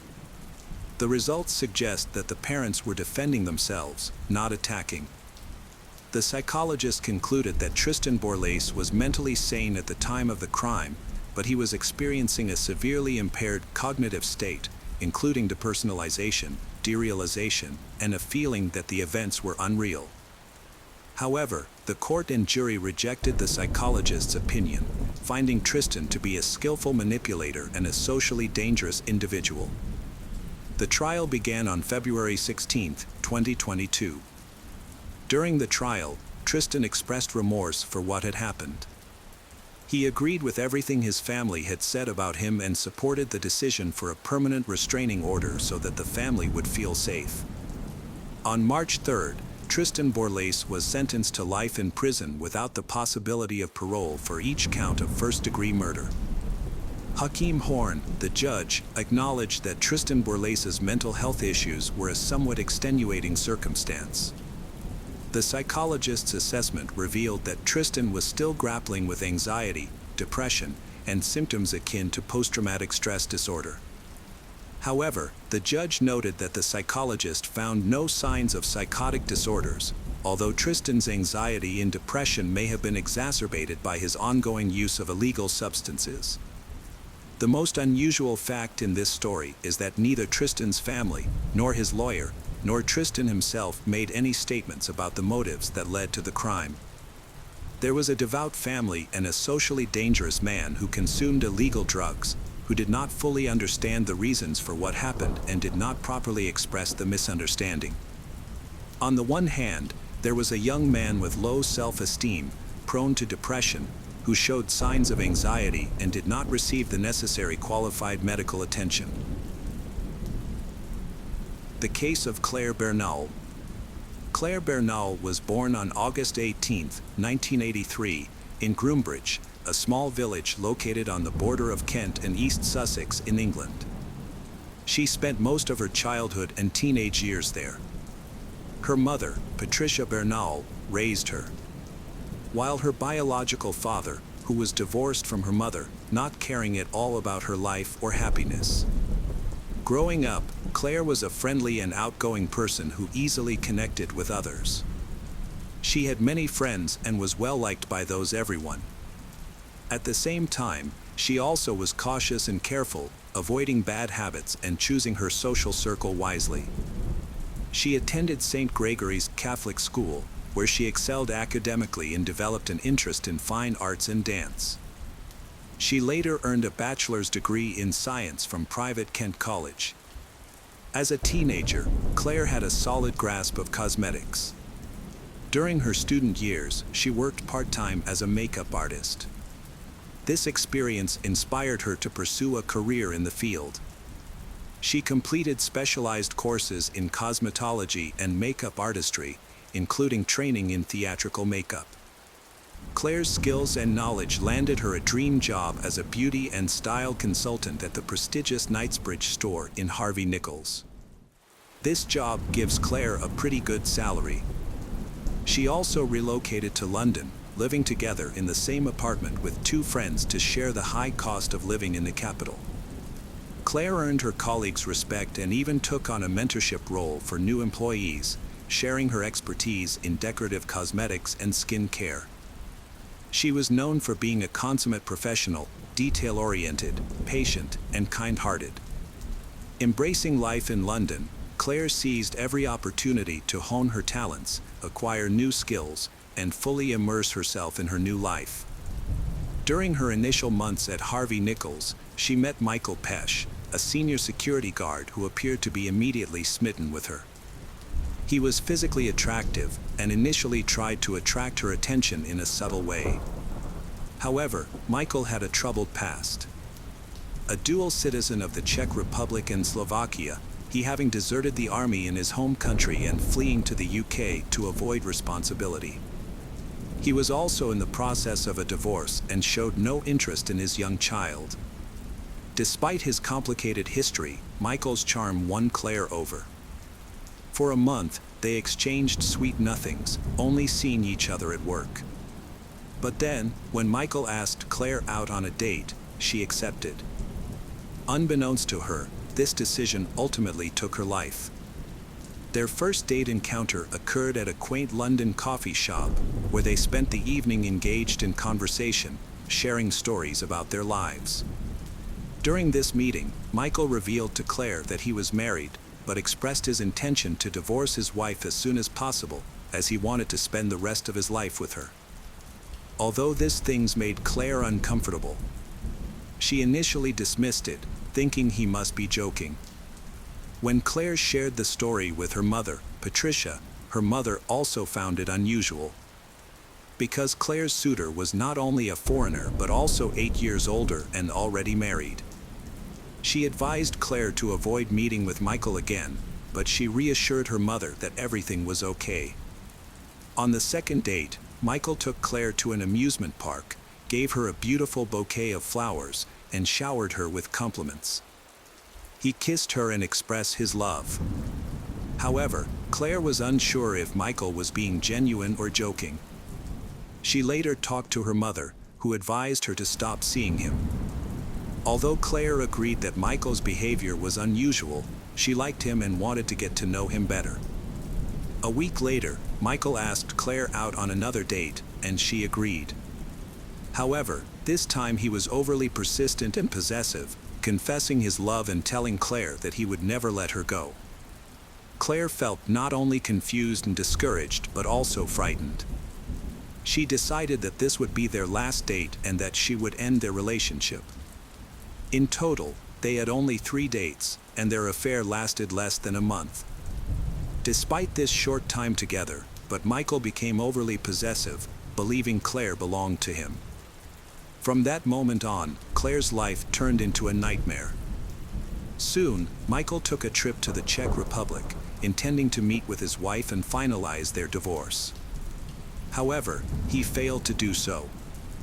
During his absence, Claire managed to erase him to the back of her mind, resuming her normal life and convincing herself that Michael was a thing of the past. That changed when Michael called Claire one evening and asked her to meet him at the airport.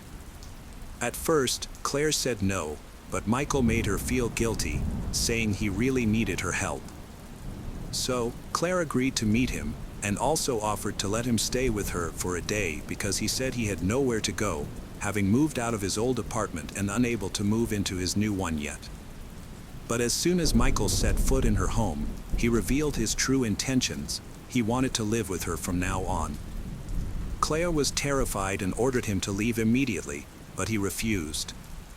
The situation has become stressful to the point where Claire and her neighbors threatened to call the police if Michael didn't leave. He eventually left the apartment, but he remained sitting on the corridor until morning. The next day, at work, Claire attempted to end things with Michael, explaining that their 3 dates hadn't meant much to her. However, Michael refused to listen and instead asked for another chance to correct the mistake and prove his feelings. He showed up with a large bouquet of scarlet roses and walked Claire home, despite her refusal to accept the flowers. That night, Michael sat on the doorstep of Claire's apartment, refusing to leave even when a neighbor tried to intervene. He becomes aggressive, making a chilling threat. It would be easier for him to kill Claire than to let her go. His behavior and crazed look made it clear that he was serious. Although Michael claims to love Claire very much, his behavior suggests that he wants to control her. Claire tried to remain calm and reason with him, explaining that she had no feelings for him and regretted going on the dates. However, Michael responded by hugging her tightly and whispering that she loved him, but she just didn't realize it yet. He then attempted to kiss her, but Claire managed to break free from his grasp. The following months were incredibly difficult for Claire. She confided in her mother, revealed that she felt nervous and scared, knowing what to expect. She felt like she was about to have a nervous breakdown. At work, Michael would repeatedly walk past her store, staring at Claire throughout the day. He bombarded her with dozens of phone calls and sent up to 50 messages daily. In these messages, he confessing his love, pleading for forgiveness, and begging her to take him back, then making explicit threats, insisting that they would eventually be together again. Claire had changed her phone number multiple times, but Michael consistently managed to obtain her new number within a couple of days. What's more concerning was that he knew her home address and frequently staked out her house. At one point, Claire attempted to move to a new residence to escape the harassment, but Michael secretly followed her after work and discovered her new address. Michael seemed to believe that he and Claire were still in a relationship. He counts how many months have passed since their first meeting, first date, first kiss, and suggested celebrating these milestones. His messages often contained threatening language, stating that if Claire wasn't with him, she wouldn't be with anyone else, and that he would ensure it. Claire's mental and physical health suffered greatly due to the harassment. She was crying daily, and found it difficult to concentrate on her job. Her fear grew to the point where she was afraid to leave her home. Every phone call made her jump, and nightmares plagued her at night. Claire's health issues led to significant weight loss, a disheveled appearance, and a loss of her former confidence and vitality. Eventually, Claire's mother, friends, and colleagues convinced her to report the harassment to the police, and she finally agreed to take. To address the situation, Claire initially came to meet the head of security at the mall where she worked. As a former police officer, he took her complaints seriously and began investigating. He spoke with other employees and reviewed numerous surveillance videos, becoming convinced that Michael was indeed stalking Claire. In an attempt to resolve the issue, the head of security reassigned Michael to a different floor and a distant area of the mall. However, this measure had little effect, and Michael's behavior persisted. Michael spent most of his time outside the Knightsbridge store, watching Claire. Eventually, the department store management felt compelled to terminate his employment due to his failure to fulfill his duties. Despite this, the harassment persisted, and Claire decided to involve the police, despite Michael's threats. When questioned, Michael vehemently denied any wrongdoing, claiming his intentions were pure and that he only wanted to rekindling their relationship. Michael asserted that his words may have been misinterpreted due to his accent, and that he never threatened her. The police heard Claire's account of the events, but they failed to consult with her colleagues and roommates who had directly witnessed the incidents. These witnesses could have confirmed that Michael had been stalking Claire for months and had made multiple threats against her life. However, the police consider the situation is no serious. As a result, Michael received only a minor fine and a warning, and was banned from the shopping center where Claire worked and from approaching her. However, just one day after being questioned and informed of the ban, Michael returned to Claire's house and was seen peering intently through her windows. Then, Claire contacted the police upon seeing him, but he had left by the time they arrived. On June 10, 2005, Claire reported Michael's harassment and violation of the restraining order to the police again. However, he disappeared before the officers arrived, and they showed negligence in not pursuing the matter further. It wasn't until the third incident that Michael was finally arrested. He offered no resistance and remained calm, allowing himself to be handcuffed. He was charged with stalking and harassment, spent a week in jail, and was released on bail. His trial was set for August 31, 2005. Before the trial, Claire decided to take a break and went on vacation with her mother and a friend to a popular Italian resort. They enjoyed the warm weather and relaxing atmosphere, and Claire begins to think her nightmare is over. Upon returning to London, she was relieved to find that Michael was no longer following her. Unbeknownst to her, this was not the end of her torment. Meanwhile, Michael returned to his home country, where he spent time at shooting ranges, improving his marksmanship skills and obtaining a permit to purchase a pistol. After smuggling the gun into the UK, he made no attempt to contact Claire before their scheduled court appearance. During the hearing, Michael remained calm, pleaded guilty, and apologized, claiming he had no intention of causing harm. Despite this, he was released once again without receiving any punishment. The following 2 weeks were uneventful, and Claire finally believed it was all over and Michael would leave her alone. Michael, a former senior security guard, utilized his knowledge of the building's layout to enter undetected. He suddenly appeared behind Claire, catching her partner off guard. Before she could react, a shot was fired. Michael shot Claire in the back of the head at close range, followed by 3 more shots to her face. The gunshots triggered chaos in the store, with people screaming, running, and hiding. However, instead of targeting customers, Michael fired 1 more shot into the ceiling and then ended his own life by shooting himself in the temple. Claire, whom he had stalked and manipulated for almost a year, was dead, and he had chosen not to live without her. When medical and the police arrived, then everything was too late. The aftermath was devastating for Patricia Bernal, Claire's mother. Returning home late from her sister's birthday party, she was met with the sight of police at her front door. Upon learning of Claire's death, Patricia's first reaction was to ask if Michael was responsible. Overcome with emotion, she covered her face with her hands and burst into tears. Reflecting on that night, Patricia remembered not having any premonitions or feelings of unease. She had always believed that she would be able to sense if Claire was in danger and protect her, but that wasn't the case. The examination revealed that Michael was under the influence by addictive substances when the crime occurred.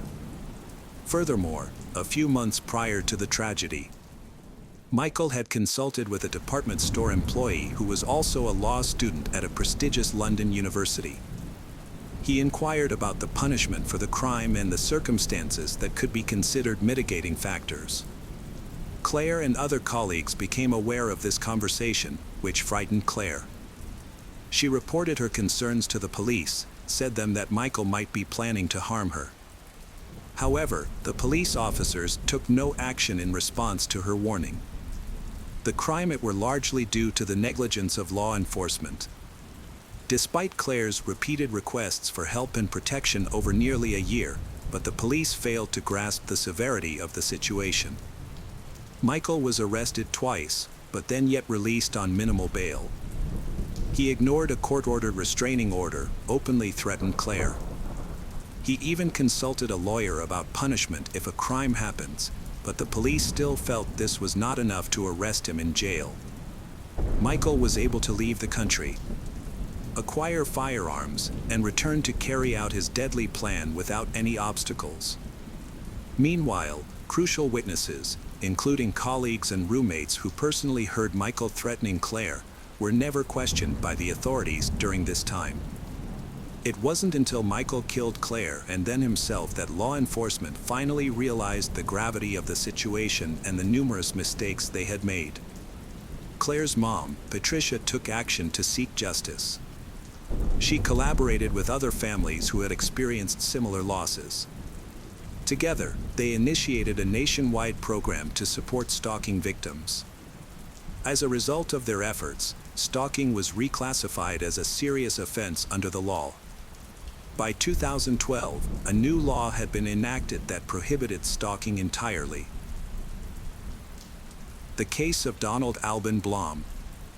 Donald Blom was born on February 5, 1949, in Minnesota. He had a difficult childhood, experiencing physical abuse from his father from a young age until his teenage years. As a result, Blom developed behavioral problems and began drinking heavily at an early age. These issues continued into his teenage years, and Blom was eventually sent to a reform school in 10th grade, where he frequently skipped classes. The trauma of his violent relationship with his father likely contributed to his behavioral and alcohol problems, which became more pronounced during puberty. Fast forward to May 26, 1999. Caitlin Poirier was working the night shift alone at a convenience store. After midnight, a customer called the police to report that the clerk was missing. When officers arrived, they found the store empty. Reviewing the surveillance footage, they saw a large man grabbing Caitlin by the neck and leading her out of the store around 11:40 p.m. A man wearing jeans, a backwards baseball cap, and a New York Yankees jersey with the number 23 was seen acting suspiciously near a store. Catherine Hannick, an employee at the nearby Subway restaurant, reported seeing the man behaving strangely before Caitlin's store closed. As she drove home, she coincidentally encountered the same man, who was driving a black Ford F-150 pickup truck with an extended cab and white markings on the side. Hannick followed the truck from a distance and saw it circle the maintenance area several times before entering Moose Lake and stopping in a cafe parking lot. She also noted that Caitlin's car was still in the store's parking lot when she left work. Based on Hannick's description and partially recovered surveillance footage, police created a rough sketch of the suspected kidnapper. The suspect had long blonde hair and looked approximately 25 years old. Based on descriptions from 4 witnesses, a composite sketch was created and shared with the public through local TV and newspapers, seeking information about the person. As the search for evidence continued, hundreds of people from throughout the state gathered to help comb the wooded area around the station, hoping to find the missing Katie Poirier. Police used service dogs and helicopters to search for Katie, but their efforts yielded nothing. Her photo was widely circulated in newspapers and on billboards, making her case a high-profile missing persons investigation. Authorities checked the local sex offender facility, which was near the store where Katie disappeared, and confirmed that all inmates were present and accounted for. This information helped rule out the possibility of a kidnapping by a fugitive offender. Police then focused on searching for a vehicle with a specific license plate number, which led them to Donald Blom. However, the truck at his residence was white, not matching the description of the vehicle they were looking for. The official search for Katie ended on June 6, 1999, without any success. Despite the official search ending, many volunteers continued to look for Katie, hoping that someone might have seen something that could lead to her safe return. Investigators were also waiting for the perpetrator to make another mistake, which could help them crack the case. Maps marked searched areas, but Katie remained missing. 2 weeks later, a man called the hotline, reporting coworker Donald Hutchinson, who matched the composite sketch and had recently stopped driving his black pickup truck, was absent the day after the abduction and got a haircut. An investigation into Katie's disappearance revealed a surprising discovery about Donald Hutchinson. He was actually an alias for Donald Blum, a man who had a hidden black pickup truck in his garage and owned property just 12 miles from the store in Moose Lake where Katie worked. As investigators dug deeper, they uncovered Blum's dark past, which included convictions for sex crimes involving the kidnapping of petite young girls, much like Katie. With this new information, detectives quickly obtained a search warrant for Blum's property. Minnesota Bureau of Criminal Apprehension agents tracked down Blum to a campground 140 miles outside of Richfield and brought him in for questioning. They also discovered that Blum had purchased the Moose Lake property 2 years prior, and neighbors confirmed he had been a frequent visitor until Katie's abduction. Blum's supervisor at the veterans' home where he worked stated that he had never seen Blum's real name, as he went by the alias Hutchinson, and was unaware of his criminal record. Colleagues described Blum as a loner who kept to himself. After his arrest, Blum initially cooperated with authorities but soon requested an attorney and refused to testify. Meanwhile, authorities conducted searches that yielded several items from Blum's home, but no official statement was made about what they found. Meanwhile, the search party resumed their efforts on the second day with increased enthusiasm. Katie's mother remained hopeful that her daughter was alive. On Donald Blum's property, fragments resembling bone were found in a fire pit's ashes. The fragments were sent to a lab and confirmed to be bone. A tooth was also found and sent to forensic dentist Dr. and Norlander for analysis. She used alternative methods to verify the tooth's origin, as DNA in the pulp would have been destroyed. A filling confirmed it was human and matched those used for Katie. Researchers identified it as a young woman's tooth, making it likely to belong to Katie. Katie Poirier's kidnapper, Blum, was charged with kidnapping and unlawful possession of a firearm, a federal offense due to his prior convictions. He was initially unwilling to consider a plea agreement, but later changed his mind, agreeing to testify on the condition that he be allowed to call home on September 8th. During his confession, Blum recounted the events of May 26, 1999, stating that he had gone fishing and then returned to his home in Richfield, only to drive back to his Moose Lake residence. On his way, he stopped at a bar for a beer and saw Katie in a store while she was conducting business. Blum, who did not know Katie, grabbed her and forced her into his pickup truck. He then drove her to his home, where he strangled her to death from behind, a process that took approximately 20 minutes. Blum claimed that he did not commit any other type of assault on Katie. After killing her, he placed her body in a fire pit, gathered wood and paper, and attempted to burn her remains. However, Blum's account of the events was inconsistent with the video camera footage and the evidence found in the burn pit. According to Blum, Katie had asked him several times to let her go, but she did not struggle with him until he began choking her. Blum stated that he managed to kill Katie with his bare hands, but his recollection of the events was unclear and contradictory. Blum's account of burning Katie's remains was not believable. He claimed that he had burned her body to ashes using only wood and paper, but this was not possible. When questioned further, Blum admitted that he didn't know why he had made this claim, as it didn't make sense to him. After the interview, Blum contacted 2 local TV stations to report his confession and asked them to leave his family alone. As part of his plea deal, his wife was returned several confiscated items, including a parcel of land, a home, and the family car. However, Blum's confession caused significant distress for the Poirier family, who had been holding on to hope that Katie was still alive. Blum later recanted his confession, stating that it was false and made under duress. He claimed that the isolation of solitary confinement and the medication he was taking had caused him to hallucinate, leading him to tell the authorities what he thought they wanted to hear. A plea bargain was no longer an option, and both the prosecution and defense teams were getting ready for trial. It's not uncommon for people to falsely confess to a crime, and this can happen in a few ways. One type of false confession occurs when someone gives in to pressure from the police or interrogation and admits to a crime they didn't commit. Another type of false confession can occur when people are led to believe by the police that they have committed a crime, even if they didn't, and eventually they start to believe it themselves. Blom's trial began in June 2000 with a 5-week jury selection. The trial itself lasted another 5 weeks with numerous witnesses, including several crucial ones. Assistant Prosecutor Thomas Perler presented the case, and Blom's brother was an initial witness. He testified that he gave Blom a New York Yankees jersey, contradicting Blom's earlier claim that he never owned such a jersey, raising questions about potential perjury.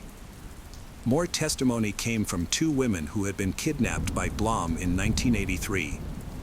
They bravely testified about the harm he had inflicted upon them, providing the jury with a first-hand account of Blom's capabilities. Notably, the women's appearances at the time of the kidnapping bore a resemblance to Katie's. Forensic experts specializing in dental evidence analyzed the partial tooth and confirmed that it matched Katie's age, gender, in dental records. Dr. Ann Norlander, who had initially been uncertain whether the object was even a tooth, testified that the tooth belonged to Katie. The defense called its first witness on August 7th. Amy Blom, Blom's wife, testified that her husband was at home the night Katie disappeared. From the stand, Amy explained that she inferred her husband's whereabouts after seeing a news broadcast about Katie's disappearance the next day. The location of the disappearance was near their country house on Moose Lake, 110 miles from their home. Given her husband's prior convictions, Amy assumed he would be a suspect, which is why she later recalled his exact location the night before. Blom arrived home at 9:30 p.m. to find his wife already in bed. The next morning, his spouse was still at home, having gotten up to start the day, and she had already made coffee. Blom's spouse also took the stand to testify about her experience with the police officers who had questioned her. She described how they had bullied her, implying that if she didn't answer their questions the way they wanted her to, they would take her children away. She further stated that the officers called her a liar. Additionally, when asked about a baseball jersey, she denied having seen her husband wear one or receiving one from her son-in-law among the clothes he had given them. As she gave her testimony, Blom became visibly emotional, crying and wiping away tears. On August 10th, Blom testified in his own defense. Under oath, he denied kidnapping Katie Poirier. During his 3-hour testimony, he alternated between speaking and crying, claiming his life was in shambles and that he was ill at the time of the crime. Blom admitted to the investigation that he had committed the crime, but later recanted his confession. He tried to gain sympathy from the jury by portraying himself as the victim, claiming he was under distress due to media pressure and his wife's threat to leave him. Blom changed his alibi, now stating that he was not at Moose Lake on the night of the crime. Instead, he claimed he was asleep at home with his wife, as she had previously stated. He admitted to being at Moose Lake earlier that evening, but claimed to have returned home by 10 p.m. before Katie's disappearance. Appearing in court ultimately had no benefit for Donald Blom.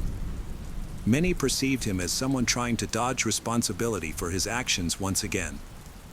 At the conclusion of the questioning, Blom expressed frustration and made a last-ditch request to the judge, but it was denied. The case was then presented to the jury. Following a lengthy 10-hour deliberation, which included a 3-hour review of the recorded confessions, the jury found Donald Blom guilty of the crime. He received a sentence of life in prison without the possibility of parole. The case of Kathy Martin. Kathy Martin was born on October 25, 1959, in Houston, Texas. Kathy grew up in a peaceful and happy family. During her childhood, she was very close to her older sister. When she was a teenager, Kathy met Mike Odom, whom she would later marry and start a family. After the wedding, the two settled in a quiet suburb outside of Houston, and soon after, they had a daughter and a son. After the birth of their second child, Kathy stayed home and took care of the children. Meanwhile, Mike worked at her father's small sign factory. Thanks to the financial support of Kathy's parents, the family was able to provide for their children. Therefore, Kathy was able to take care of the children without having to worry about working extra. On March 3, 1987, Kathy stayed home to take care of the children as usual. Mike went to work and then met up with friends at a bar after work. He called Kathy from a pay phone, but she didn't answer. This worried Mike because Kathy rarely left the house. He called several times but got no response. Worried about his wife, Mike called their neighbor, Tim Robinson, and asked him to check on her. Tim went to the house and knocked on the door, but no one answered. He looked through the living room window and saw that the television was still on. So he knocked again but got no response. At this point, he began to worry that something serious might have happened to Kathy. Instead of going home to call Mike or the police, he decided to drive around town looking for police patrols. After a few minutes of searching, he spotted a police car and explained the situation. He asked them to check on Kathy to see if she was okay. When the police arrived at the house, they also got no response to their knocking. They decided to try the door and found it unlocked. Once inside, the police found Kathy's older daughter lying unconscious on the sofa, clearly traumatized but still alive. The police quickly called an ambulance and continued to check other rooms in the house. In the bedroom, they found the younger child lying in her crib, safe and sound. But when they entered another room, they discovered a horrific scene. Kathy was lying on the floor, covered in blood and naked. The police immediately determined that she was dead. Her arms were also tied with a light cord. Paramedics took Kathy's daughter to the hospital and began investigating the crime scene. Kathy's father arrived at the house, but the police did not reveal any specific details. Instead, they asked him to go to the hospital to care for his granddaughter when she woke up. While waiting at the hospital, he learned of his daughter's death from a news report on TV. When Mike arrived at the house, the police quickly discovered something strange. He arrived late and had blood-like stains on his shirt. The police asked him to hand over his clothes and answer questions.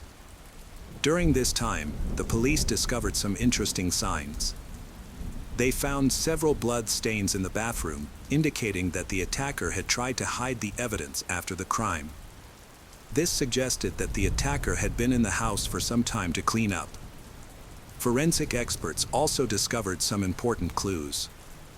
There were no signs of forced entry, and all the windows and doors except the front door were locked. This suggested that Kathy had invited the attacker into the house or that the attacker had a key. Police speculated that the attacker may have threatened to harm Kathy's children if she screamed or resisted. Therefore, Kathy may have complied with the attacker's demands, hoping to be spared, but was ultimately murdered. As doctors worked to save Kathy's daughter, they discovered that she had been brutally beaten, most likely with her bare hands. She spent several hours in critical condition at the hospital, and her chances of survival were still very low. After examining Kathy's body, medical experts determined that she had suffered severe injuries with 16 stab wounds, most of which were concentrated in the abdomen. They also discovered that she had been sexually assaulted and collected biological samples of the offender from the scene. However, at that time, DNA analysis methods were not widely used in forensic science. Therefore, experts were unable to extract DNA profiles from biological samples. They were only able to determine the killer's blood type, so the sample was sent to the lab for further analysis. The police had noticed suspicious stains on his shirt early in the investigation and had kept the clothes for examination. His behavior that evening was very suspicious. He had gone out with friends after work, but instead of going home when he couldn't reach his wife, he asked a neighbor to check on him. The police had seen similar cases before, where a husband killed his wife and created an alibi by going out with friends. He would then ask someone else to check on his wife to avoid being the first to discover the body and throwing the police off the trail. The police expanded their investigation to see if Mike might have planned the murder before meeting his friends. They also discovered that Mike had a criminal record. After graduating from high school, he was arrested for selling drugs to an undercover police officer. Mike was sentenced to 6 years in prison but only served 2 years before being paroled. He later married Kathy. Although Mike had a criminal record, the police needed more evidence to charge him. The police also began investigating Mike's neighbor, Tim, because of signs of suspicion. Tim drove around town looking for patrol officers instead of calling the police. The police checked Tim's car and found suspicious blood-like stains on the carpet. They sent these samples to the lab for analysis. Now investigators wondered if Mike and Tim might have worked together to commit the crime. After completing the report, the medical examiner came to an important conclusion. Kathy's time of death was around 1 p.m., before she was discovered around 6 p.m. The police expanded their investigation to determine the suspects' whereabouts around that time and to find out what they did after the murder. Mike and Tim both claimed to be at work at the time. So the police set out to see if their statements were accurate. 2 days after the murder, they received a call from the hospital saying Kathy's daughter had woken up. The police went to see her in the hope that she would provide important information about what had happened. However, they encountered a major obstacle. The 4-year-old girl's memory was almost completely erased. She only remembered a light-haired man entering the house, while Mike and Tim had dark hair. But the police did not rule them out as suspects. They believed that the severe trauma could have made her memory inaccurate. The police received a call from the lab with surprising information. Experts examined the evidence and found that the stain on Tim's car carpet was motor oil, and the stain on Mike's shirt was just paint, not evidence of a crime. In addition, many of Mike and Tim's co-workers also confirmed that they had been at work all day and did not leave until the evening. Thus, they had no opportunity to go to Kathy's house and commit the crime.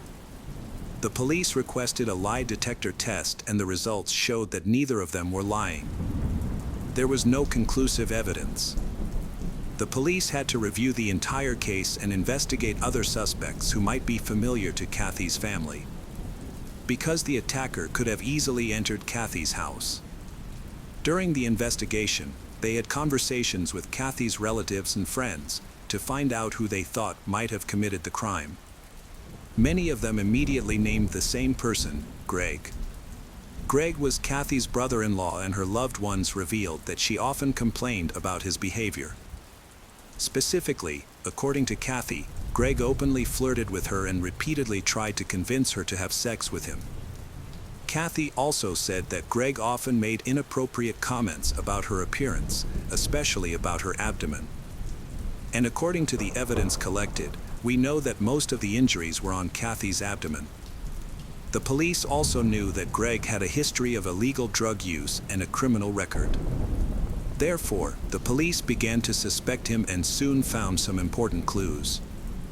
They found Greg's fingerprints matched one in Kathy's house, as well as a hair that matched his.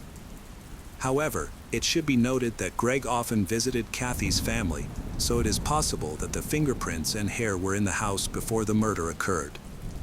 Kathy's parents also believed that he was the one who killed their daughter. Kathy's mother specifically remembered one time when Greg visited Kathy's daughter at the hospital.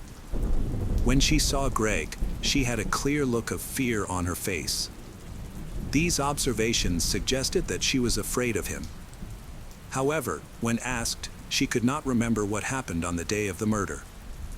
After hearing all this information, the police summoned Greg for questioning. However, he denied any involvement in the murder and said that he was with a friend at the time. During the questioning, Greg asked to go to the parking lot because he was afraid of being fined for expired parking. However, he did not return to the police station. Greg's wife, Kathy's sister, said that on the day of the murder, Greg dropped her off at around 10:30 a.m. and picked her up at 2:30 p.m. This meant that Greg had a 4-hour window around the time of the murder, enough time for him to commit the crime. However, the police still did not find enough evidence to prove Greg's involvement in the murder. In a last-ditch effort to find more clues, the police decided to analyze a semen sample taken from Kathy's body. However, at that time, the technology only allowed for the blood type of the owner of the semen sample to be determined. In addition, the analysis of the samples collected from the case was too small to be tested. However, the police still decided to perform the test. The results showed that the blood type of the owner of the semen sample matched Greg's blood type, but this was not enough to conclude that he was guilty. As a result, the police were unable to arrest him. They continued to search for more evidence, but were unable to prove that Greg was involved in the case. Kathy's family believed that Greg was the killer. Kathy's sister Shelley still did not believe that her husband was involved in the case and continued to live with him. In the years that followed, the police continued to revisit the case, hoping to find any new clues. In 1998, 11 years after Kathy was murdered, they requested a DNA analysis on the remaining semen sample. However, experts were only able to extract a partial DNA profile, which, when compared to Greg's DNA, showed that Greg was among the 2% of the population who could match the profile. He could not be arrested based on this result. The police again called Greg in for questioning, telling him that the semen from Kathy's body matched his DNA. Greg then changed his original statement, saying that Kathy had been romantically involved with him and that he had actually visited her on the day of the murder, but Greg insisted that she was still alive when he left. The police were suspicious of Greg's sudden change in story because suspects often change their stories when they hear about DNA evidence. In addition, Kathy had complained about Greg's flirtations, feeling uncomfortable around him. So it was unlikely that she would have had a secret relationship with him. But the police knew that they could not convict without a perfect DNA match. The local police reviewed the case and confirmed that a guilty verdict was almost impossible, and the case was put on hold again for many years. In 2002, the police reopened the case and asked for help from forensic scientist Catherine Long. At the time, Catherine was doing groundbreaking DNA research. She and her colleagues wanted to know if the offender's DNA might still be on Kathy's body after the strangulation, and if they could extract that DNA for analysis. To test this, Catherine and her team conducted a simulation experiment. They followed the steps the perpetrators took by briefly strangling each other, then taking samples from their hands and necks for analysis. The results showed that even in such a short interaction, there were still enough skin cells to extract and analyze DNA. The police began to focus on the available evidence when they were unable to re-examine her body. They decided to thoroughly examine all the items related to the case to see if the perpetrator had come into contact with them. They quickly noticed the string of lights that the killer had used to tie Kathy's hands, which the police gave to Catherine and her colleagues to examine. As they began their work, they noticed that the string had been stored in a paper bag. This was important because the paper bag allowed air to circulate, preventing moisture buildup and protecting the biological samples. Experts used cotton swabs to collect biological samples from the entire length of the rope. They paid special attention to areas on the rope that still had traces of Kathy's blood. After analysis, they discovered 2 DNA profiles. The first profile, belonging to the victim Kathy, the second profile completely matched Greg's DNA sample. The police finally had evidence that Greg was the one who tied Kathy's hands, and that he was the killer. 15 years after Kathy's death, the perpetrator was finally arrested. During questioning, Greg did not confess, insisting that he had a romantic relationship with Kathy. The police did not believe him. While awaiting trial, Greg was detained. A cellmate of Greg's contacted the police and said that Greg had confessed to him. According to the friend, Greg told them the details of the attack and murder. Greg said that one day, he had been using illegal drugs and went to Kathy's house. Once inside, Greg tried to force Kathy to have sex, but she refused and asked him to leave. However, Greg became aggressive and attacked Kathy's daughter, causing many serious injuries. Greg assured Kathy that if she did not comply with his wishes, he would kill her. Kathy had no choice but to agree to protect her children. Greg then tied her up, attacked her, and killed her with many injuries. To cover up the crime, Greg washed the blood off himself in the bathroom and changed into Kathy's husband's clothes before leaving the school. The police forced Greg to face the truth. This time, Greg confessed to killing Kathy. In 2004, he pleaded guilty in court and was sentenced to 45 years in prison. However, he only served 4 years before dying at the age of 56 of liver cancer. Kathy's husband, Mike, died at the age of 45. For 15 years, Kathy's family, including her parents and children, waited patiently, trusting that the police would find the killer. Although they believed Greg was the killer, they saw him continue to live with their second daughter, but there was nothing they could do. The case of Doreen Erbert. Doreen Erbert was born on November 29, 1952, in California, into a family of 5 children. From a young age, she was a kind and positive person, always looking for ways to help others. After graduating from college, Doreen moved to San Francisco and began working as a physical therapist. At the age of 24, she met Michael Venice, a man who worked in a factory near Doreen's clinic. After getting to know each other for a while, Doreen and Michael started dating, and a few months later, they decided to get married. In 1976, they had a son named Paul. Initially, Michael and Doreen's life was very happy, but after having a child, their relationship began to have problems. After about a year, Doreen and Michael decided to divorce. Their son was raised by Doreen, while Michael was still allowed to visit him regularly. Despite the divorce, Michael and Doreen maintained a cordial relationship. A year later, Doreen met a man named Charles. They began dating, got married, and decided to move to San Jose, settling in a quiet residential area. In 1979, their daughter Deanna was born. Charles, like his wife, dreamed of having a large family. He was overjoyed when their daughter was born. However, tragedy struck the family in February 1980.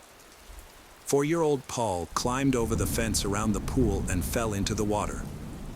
Doreen, who was home at the time, realized what had happened too late. She pulled her son out of the water and called an ambulance. Paul was taken to the hospital and put on life support. However, after 10 days, doctors concluded that there was no chance of survival. The decision was made to disconnect the boy from the machines. Doreen became depressed and devastated, blaming herself constantly, even though the police concluded that it was not her fault. However, Doreen's young daughter Deanna helped her through this pain. For years after the tragic event, Doreen's family finally had some good news. Doreen and Charles had been trying for another child, although they had failed twice due to interrupted pregnancies. But Doreen finally became pregnant again, and this time, everything went well. They were expecting a new baby boy, due in early November. A few days before Doreen was to be admitted to the hospital, her family decided to join in the Halloween festivities. On the evening of October 31st, all the neighbors decorated their houses and handed out candy to the children. Deanna, who was 4 years old at the time, was very keen to join in, and her parents couldn't say no. Although Doreen was 9 months pregnant, she went trick-or-treating with her daughter while Charles stayed home, handing out candy to other children. The mother and daughter returned home just before 9 p.m. Charles informed his wife that they were running out of candy and that he planned to drive to the nearest store to buy more. He left the house around 8:50 p.m. and returned about 15 minutes later. As he approached the house, Charles noticed that the front door was slightly ajar, which he found strange. When he entered, he found his wife lying on the hallway floor, surrounded by a large amount of blood. Doreen showed no signs of life, and Charles immediately called 911. Shortly thereafter, he noticed the body of their unborn child in the living room. Charles was in a state of shock, unable to believe what he was seeing. Initially, he thought that Doreen might have had a miscarriage, but he quickly realized that the situation was much worse. Beside the child was a human hand, and Charles immediately understood that it was Doreen's hand. When Charles realized that his family was being attacked, he began searching for Deanna, fearing she might be in danger. He saw so much blood on the floor that he slipped and fell while running through the house. Luckily, Deanna was still alive, but she was hiding behind the sofa in the living room out of fear. When the ambulance arrived, paramedics found Doreen and discovered that she had a weak pulse. They rushed her to the hospital, but unfortunately, doctors were unable to save her, and she died in the ambulance. Tragically, Doreen's unborn child also died from the brutal attack. Medical experts examined Doreen's body and concluded that she had been repeatedly hit with a long, sharp object like a sword or machete. The police investigated the house and found a horrifying scene that looked like something out of a horror movie. Blood was everywhere, on the floor, on the walls, and even on the ceiling. Several police officers sought psychological help after witnessing the horrific scene. Investigators searched the entire house but found no perpetrator or any clues about the attacker. While investigating the murder, police found significant evidence outside the house. They saw bloody footprints on the sidewalk and suspected that the killer had left the scene in a vehicle. While searching for more clues, police found a blood-stained wolf mask on the front lawn. They believed the mask might have belonged to the killer, as family members said they had never owned it. The mask was sent to a lab for analysis.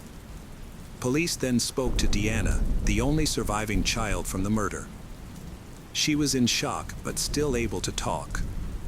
She told police that after her father left for the store, someone knocked on their door. Her mother, Doreen, opened the door and saw a man wearing a wolf mask holding a knife. The attacker said, "I'm going to kill you now." Doreen screamed, telling her daughter to run away from the house immediately. Deanna hid behind the sofa but could not remember what happened next. It was not until her father found her that Deanna calmed down. Unfortunately, Deanna was unable to provide any further information about the attacker, as he had hidden his identity behind the wolf mask. Investigators initially suspected Doreen's husband, Charles, as the prime suspect. Since he had been out of the house around the time Doreen was attacked, they were suspicious of his trip to the store. When Charles returned, he had stepped in blood several times and even fallen, ending up covered in blood, but the police did not know whether he had done this on purpose to explain the blood stains on his clothes. However, detectives found several problems with this theory. First, Charles's shoes did not match the ones that left bloody footprints on the road. Second, there were no traces of blood found in Charles's car, nor were there any other shoe prints. To clarify the information, the police went to the store that Charles visited and confirmed the time he was there.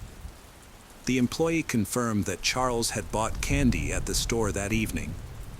This indicated that he did not have enough time to commit the murder. Surveillance footage also confirmed that Charles was at the store. Therefore, the police no longer considered him the prime suspect. First, they asked Charles if he could think of anyone who might want to harm his family, and Charles immediately mentioned Doreen's ex-husband, Michael. Charles said that initially, Michael maintained a normal relationship with his ex-wife. However, things changed after the death of their son. Michael believed that Doreen had intentionally killed the child to cut off all contact with him. Michael even filed a civil lawsuit against her, but he lost the case. Doreen thought that there was a reason behind the change in Michael's behavior. He had a history of depression after the birth of his son and was distant from both his wife and child. All of this made Michael introverted and caused communication problems. These problems became one of the main reasons why Michael and Doreen decided to divorce. Later, when Doreen married Charles, Michael began to harbor resentment and hostility towards her. This became even more apparent when Michael began to truly hate his ex-wife.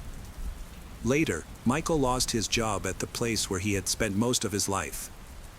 This created many negative issues in his life. After hearing all this information, the detectives decided to go to Michael's house and talk to him. Although Charles's testimony was not enough to make Michael the prime suspect, since he lived only 2 miles from Doreen's house, they decided to visit him immediately.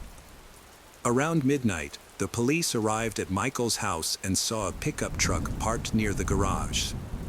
When they shined a flashlight inside the car, they saw what appeared to be blood on the steering wheel and keys. They then knocked on Michael's door, but no one answered. The lights were on inside the house, and the police could hear water running inside, which made them suspect that Michael might be destroying evidence or washing bloody clothes. So they continued knocking. Michael finally opened the door.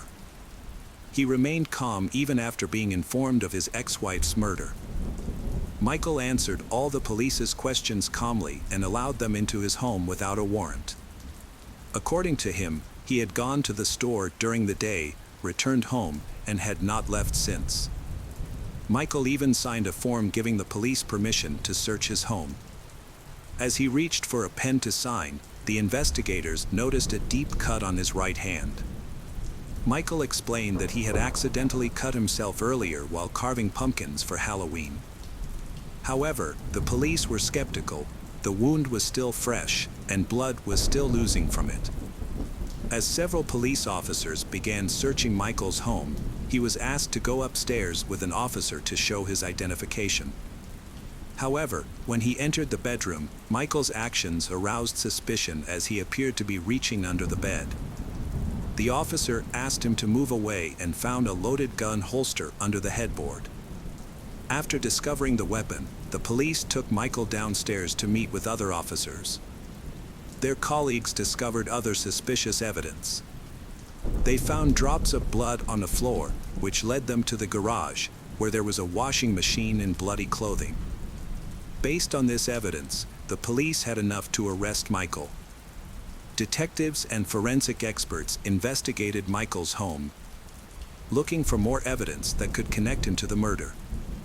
Police are awaiting the results of blood analysis and have discovered other grisly signs. Initially, the police discovered an empty box containing an 18-inch machete. Medical experts determined that the shape of the knife matched the wound on Doreen's body perfectly. In addition, the police found 2 makeshift coffins in Michael's home, raising suspicions that they might be for Doreen and Charles. They also found mortuary bags, the type typically used by paramedics, in Michael's home. The presence of these items made the police question Michael's innocence. After compiling all this evidence, the police decided to apply for a warrant for Michael's arrest. Without a warrant, they could only detain him for a limited time. However, the judge said that the evidence they had gathered was not strong enough and that there were many unknowns. As a result, Michael was released and he was freed. 3 days into the investigation, detectives received lab results. The results showed that there were 2 different blood types at the crime scene. The majority of the blood matched Doreen's blood type, while a small amount matched Michael's. This indicated that Michael had injured himself during the attack on his ex-wife. The judge quickly issued an arrest warrant, and Michael was charged with the murder of his ex-wife and her unborn child. Detectives continued their investigation and found additional evidence linking Michael to the crime. When they spoke to acquaintances of Michael, they learned that he owned the wolf mask found near Doreen's house. They also found a photo of Michael wearing the mask at a previous Halloween party. To further solidify the case, police found the mask Michael wore in the photo in his home. Michael's trial began in July 1988, 4 years after Doreen's murder.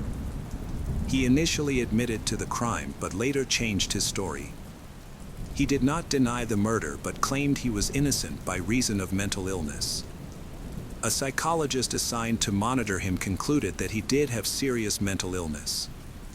According to Michael, he became insane on Halloween night when he saw other children trick-or-treating. This reminded him of Paul's death and caused him to collapse. He said that he went to Doreen's house that night with a machete. When she opened the door, he said, "You killed my son," and that he intended to kill her. She immediately recognized the man behind the mask, shouted at her daughter to run, and the next second, Michael attacked her. However, Michael's story had one twist. He said he did not know Doreen was pregnant. This raised suspicions as all her friends claimed that she was clearly pregnant before the tragedy. They even joked that Doreen had become even bigger because of her pregnancy. The murder of Doreen and her unborn child came to light at a trial. The prosecution argued that Michael was fully aware of his actions and had planned to kill his ex-wife and her husband. He had told his friends about this desire, and detectives found evidence that he had made elaborate preparations, including 2 coffins and body bags, in his home. However, it appears that he changed his mind and did not carry out his murder plan. This led the prosecution to suspect that he may have feared being caught or discovered. One of the key witnesses in the case was Doreen's daughter, Deanna. She was only 9 years old at the time and still remembers what happened. After a year of investigation and trial, Michael was convicted of murder. He was sentenced to death, but before his execution, the state of California imposed a moratorium on executions. Therefore, Michael remains in custody and his sentence may not be carried out anytime soon. The case left a deep mark on Deanna's life. Years later, she was still haunted by the horrific memories of her mother's death. However, she decided to forgive Michael and try to forget the past.